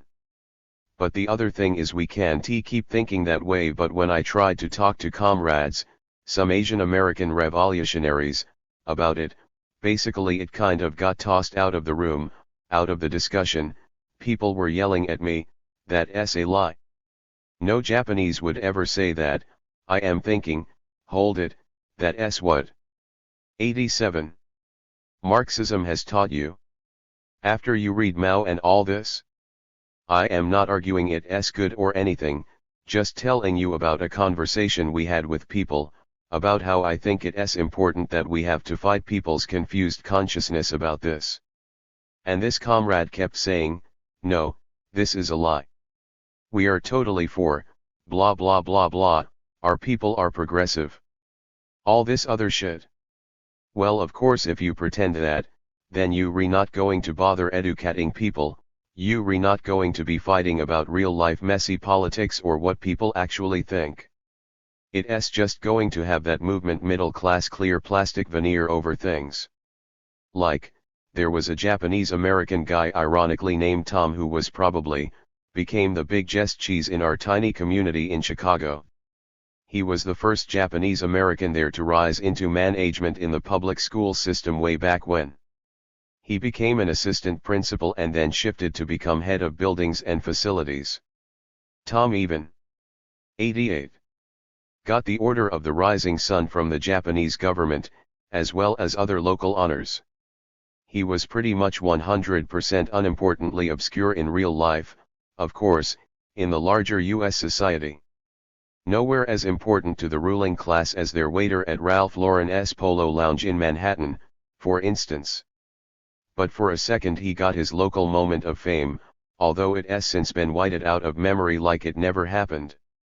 In the 1960s, a teenage Japanese-American girl joined one of the most militant young black sit-in organizations. She was doing demonstrations and tenant organizing and all that, a high school kid. Tom reacted instantly as a Japanese-American authority figure and got her permanently expelled from school so other Asian girls wouldn't get rebellious ideas too.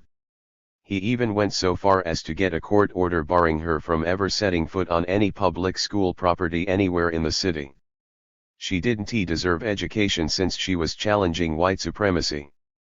That really made his career, since the 89 white power structure saw he was so loyal it was like a minor superpower, willing to step on his own young people to protect their decaying color line. He really was Tom. Eventually, he died and became even less than he ever was. The oppressed don't forget so easily, though, since our own memories are sometimes the only real ity that's ours. Many years later, a Japanese-American man came to the office of that high school. He had a problem. He had never graduated but needed something as close to a diploma as he could have so he could get into night classes at junior college.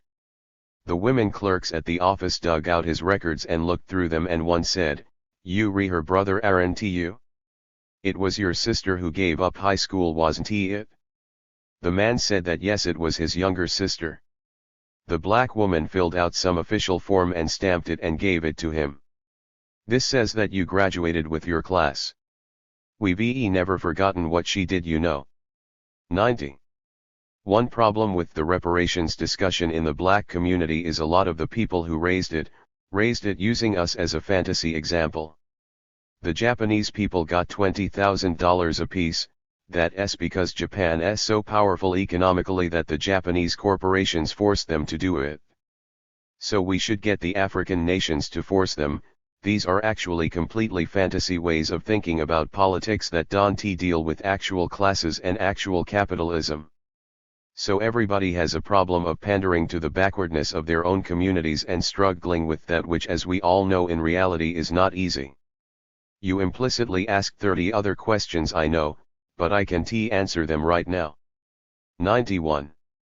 Q, thanks for your talk. It was really great.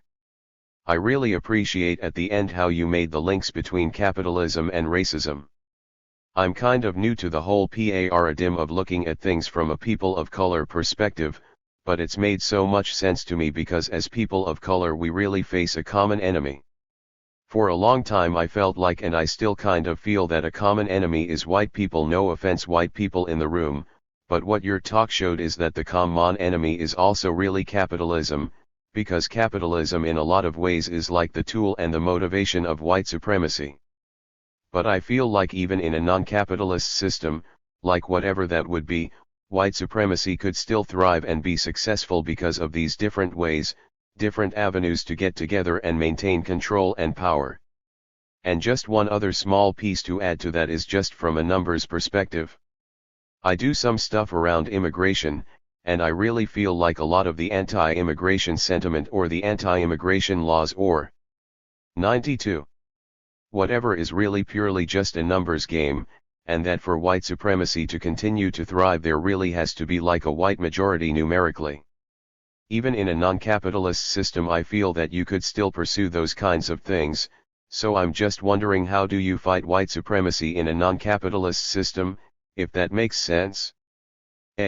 These are real kinds of issues, because people are, you know, it's not a small thing that oppressive societies with ruling classes have created cultures. What is culture, but people? It's the way people live. People have traditions and ways of looking at the world that are essentially pro-oppressor, that see themselves as better than other people, deserving to rule other people, and we see this all over the world. I mean, if you want to look at settler colonialism, you could look at Canada, you could look at the United States, you could also look at China. The Dalai Lama may be a completely reactionary religious figure, the Tibetan people may be totally misled about 93 things. I am not an expert on that, I don't know about this, but I'm not a fool. I see that China is essentially Han supremacist. What they call communism is really Han nationalism. And they intend to expand what they think of as the real people, the Han, their culture, into other areas whether they want it or not. Take over, essentially replace a lot of these populations. Pure settlerism.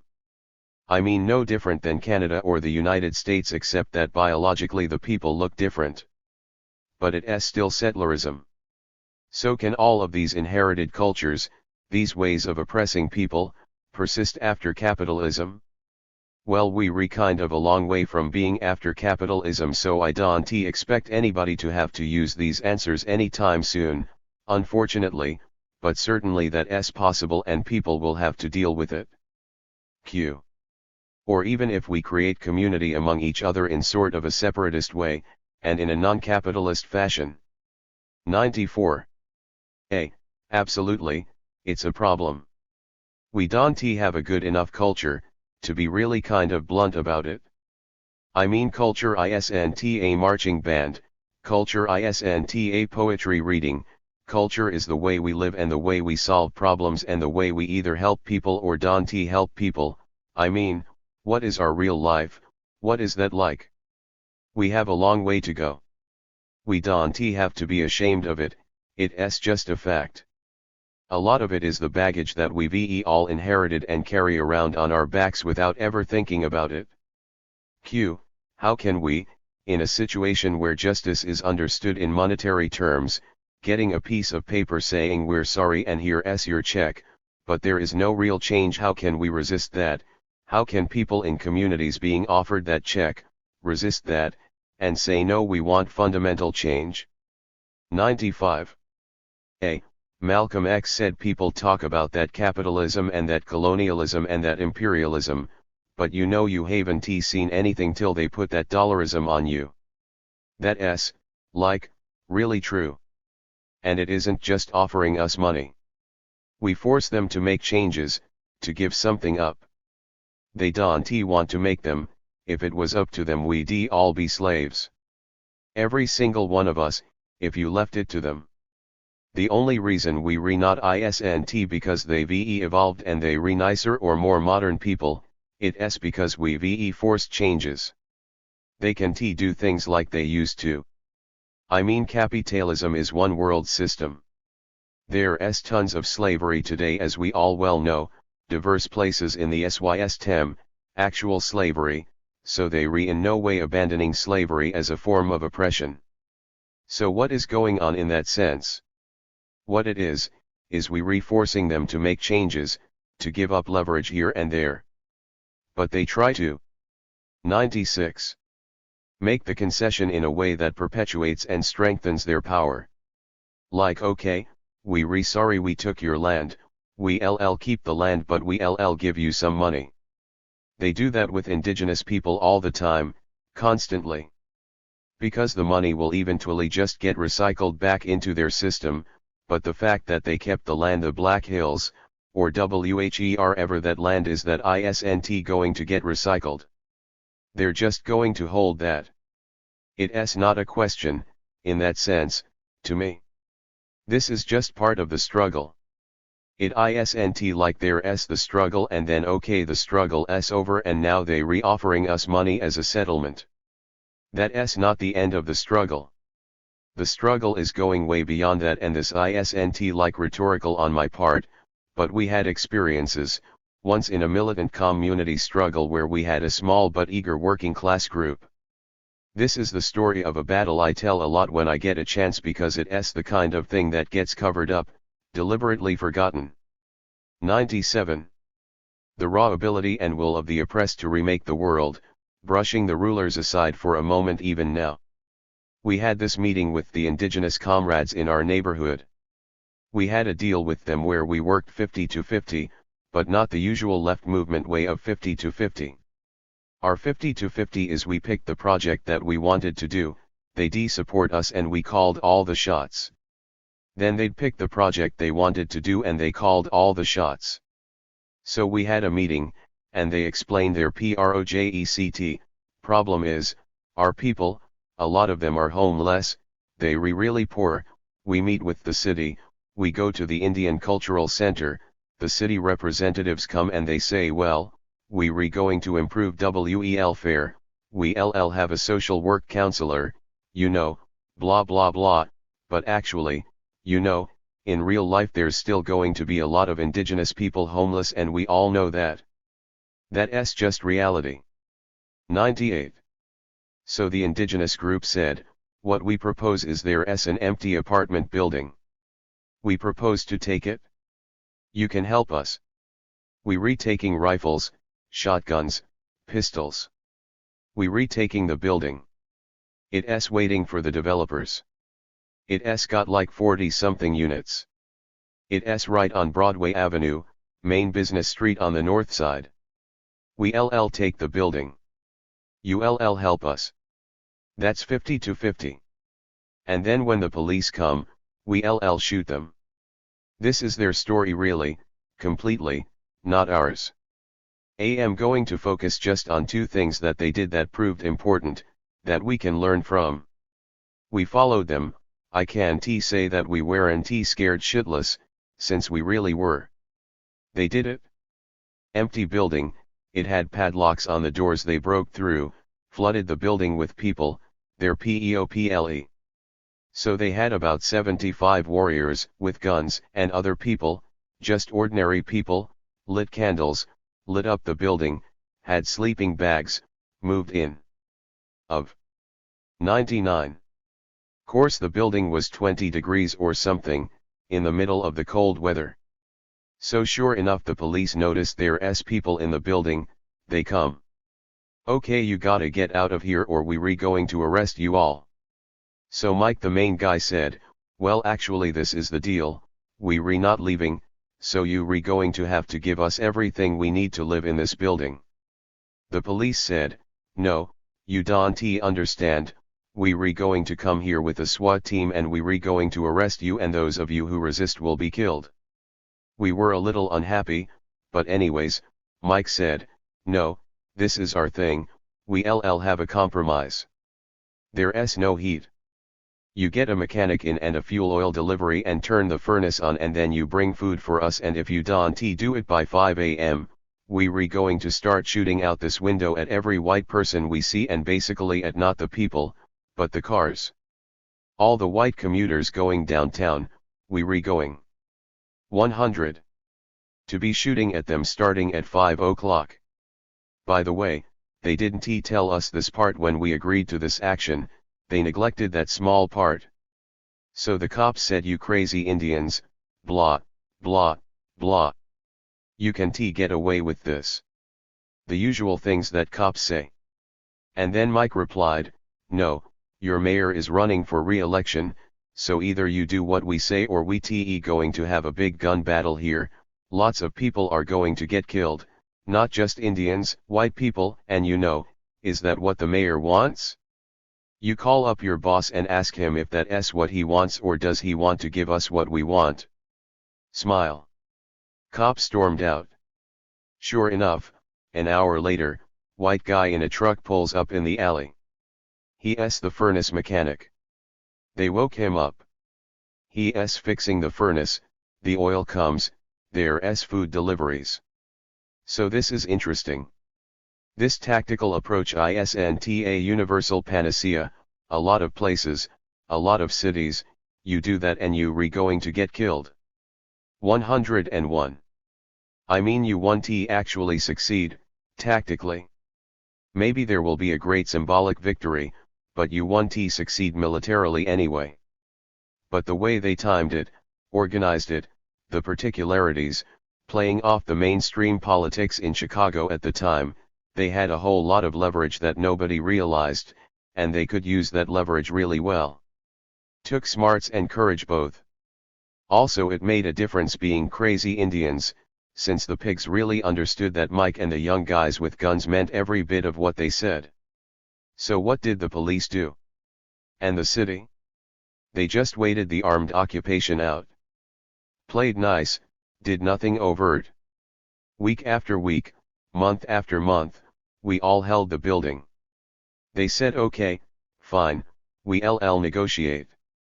They made all these promises, they had all these great speeches.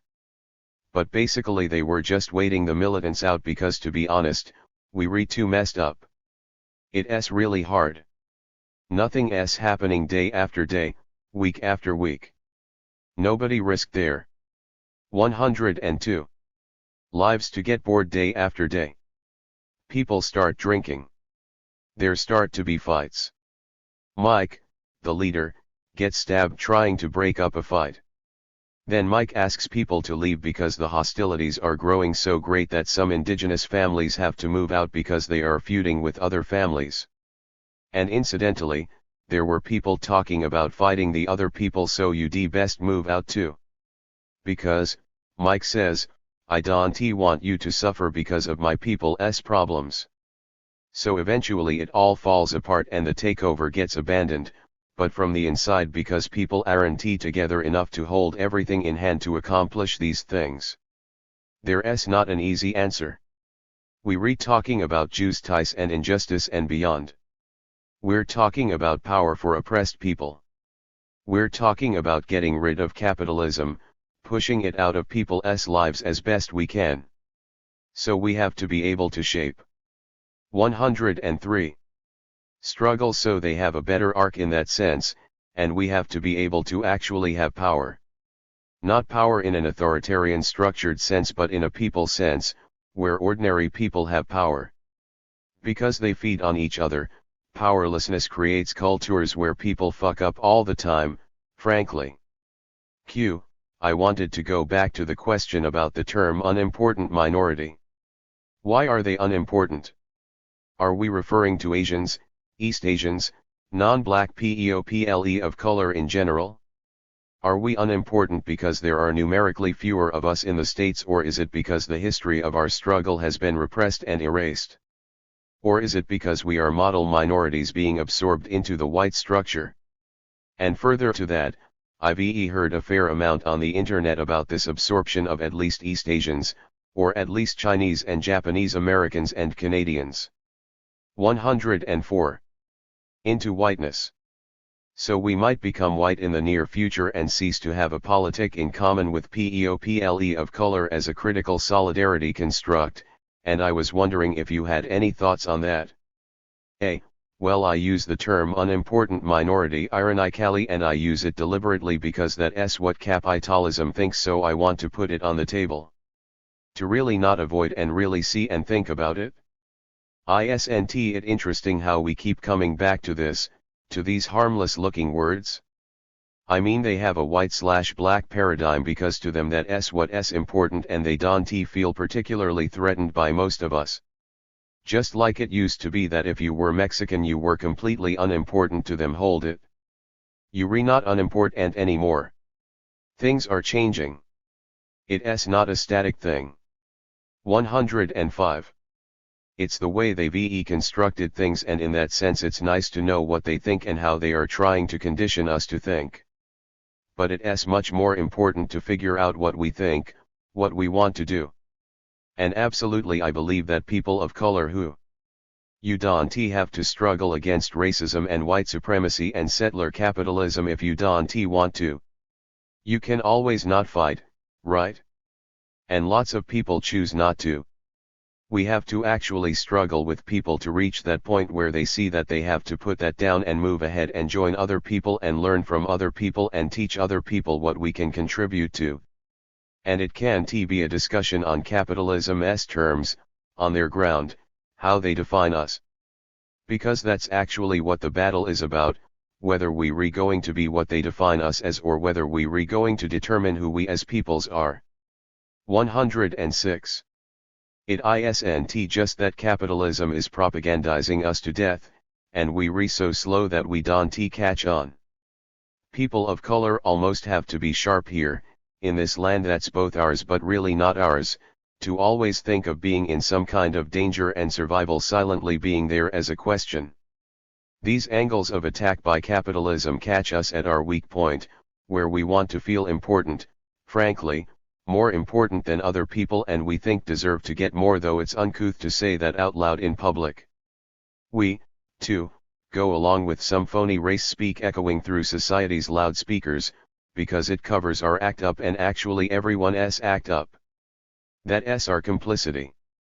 Like, it's natural to think right away, maybe Asians are unimportant because there are so few of us comparatively. That's in a small part may be true, obviously. But not primarily, since our importance and unimportance are determined way deeper than that. I know that Japanese Americans too often want to have it. 107. Both ways, to be allies of all people of color in public and yet, in the pinch, to be trusted allies of white people. We publicly stand with other people of color when racist outrages occur, as long as it doesn't cost us anything.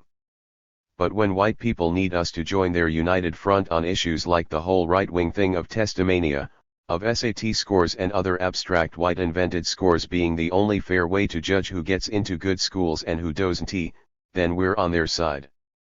Only now it's our side. Asians, as we all know, have now eclipsed white people as the largest slice of the UCal Berkeley student body, with over 40% of admissions. So many Asian students are blasting the roof off of these SATs and other abstract scoring systems that it's like women's pro golf being the metaphor for life, which it isn't. Elite Ivy League schools like Harvard have had to install a home SECU righty system to keep out Asian home invaders, a rigid Asian admission quota to keep our numbers down to 108. Merely very large. On the quiet, of course, because you don't advertise your racial home security. White society is putting up with this, turning the tables so far, because it proves that their biased system of educational testimania is fair and that excluding black youth and indigenous youth and Latino youth and poor working class youth in general may be racial but not racist. If anyone can believe that illogical formulation with a straight face. So we few Asians, we are more important than we give ourselves credit for. As long as we talking about unimportant minorities, we should check out the reality that the Euro-settler ruling class is always changing the whole game up on us. There's nothing that we own here, it's only loaned. I can remember when East Asians were the important minority in terms of tokens of upward mobility and political sideshows. When government agencies like to hire a garnish of us to make their agencies 109 taste better. When at one point there were several Japanese Americans in the U.S. Senate, even a Japanese American state governor, and 3 or 4 Japanese American representatives in the U.S. House at one time. To represent all 25 of us? After a while, being so safe meant that we no longer were exotic enough, we lost that Charlie Chan flavor. So now South Asians are more preferred by government agencies and Euro-settler politics, although white folks aren't ever going to admit it. Are some people of color going to become white? It isn't just happens we talking about, in the old days called them zebras, but the whole thing of an advancing edge of middle-class people of color settling into white suburban or urban life and integrating, becoming just another kid or just another housewife with a white life among many. Working in the very wealthy white suburbs, I've seen this but don't pretend to know enough about it to analyze it. Of course, I was just the hey, boy, and they were the customers. 110. I hated it, but a number of our Asian customers deliberately sought me out for service, for whatever reasons. One young Chinese American woman, not fob, was really nice. Used to come often with her toddler daughter. She was married to a successful German banker who worked in downtown Chicago. They had maids and all, so she had nothing to do all day except drive around with her daughter, window shopping and browsing and buying lots of things cause it's rude there to always look but never buy. She bought shit from us every week just to be polite. Drove away in her BMW station wagon and probably threw it all away, she didn't care. Not a culture I would want. One couple, the wife was white and acted very friendly, although clueless in the usual white way. Kids never spoke. The husband was a Japanese national, a university professor, and he clearly hated us Japanese Americans. Used to spend a half hour every time pretending to be solicitous while really 111. Taunting me. You know, oh, so you've worked here so many years but you aren't the owner and you're an American citizen too. So sad. Was it hard being in the concentration camps? It's so sad. Another customers I can forget were Korean, who wanted to window shop and look and ask questions and linger and finally maybe buy some cheapest thing possible. The older mother and her teenage daughter. They were so clearly down and depressed I hated to see them coming. Finally, one morning, here they all were in the morning newspaper. The husband had become wealthy by fraud, was in court and losing it all, he was beating them up all the time at home, and yesterday had shot them to death and committed suicide. So I suppose amidst all that there's also lots of cases of successful Caucasianality, of Asians growing up in the burbs and being so culturally stuffed with whiteness that they think Asian culture is using 112 chopsticks when they eat fake Chinese takeout. Jury is out on that, we'll have to see.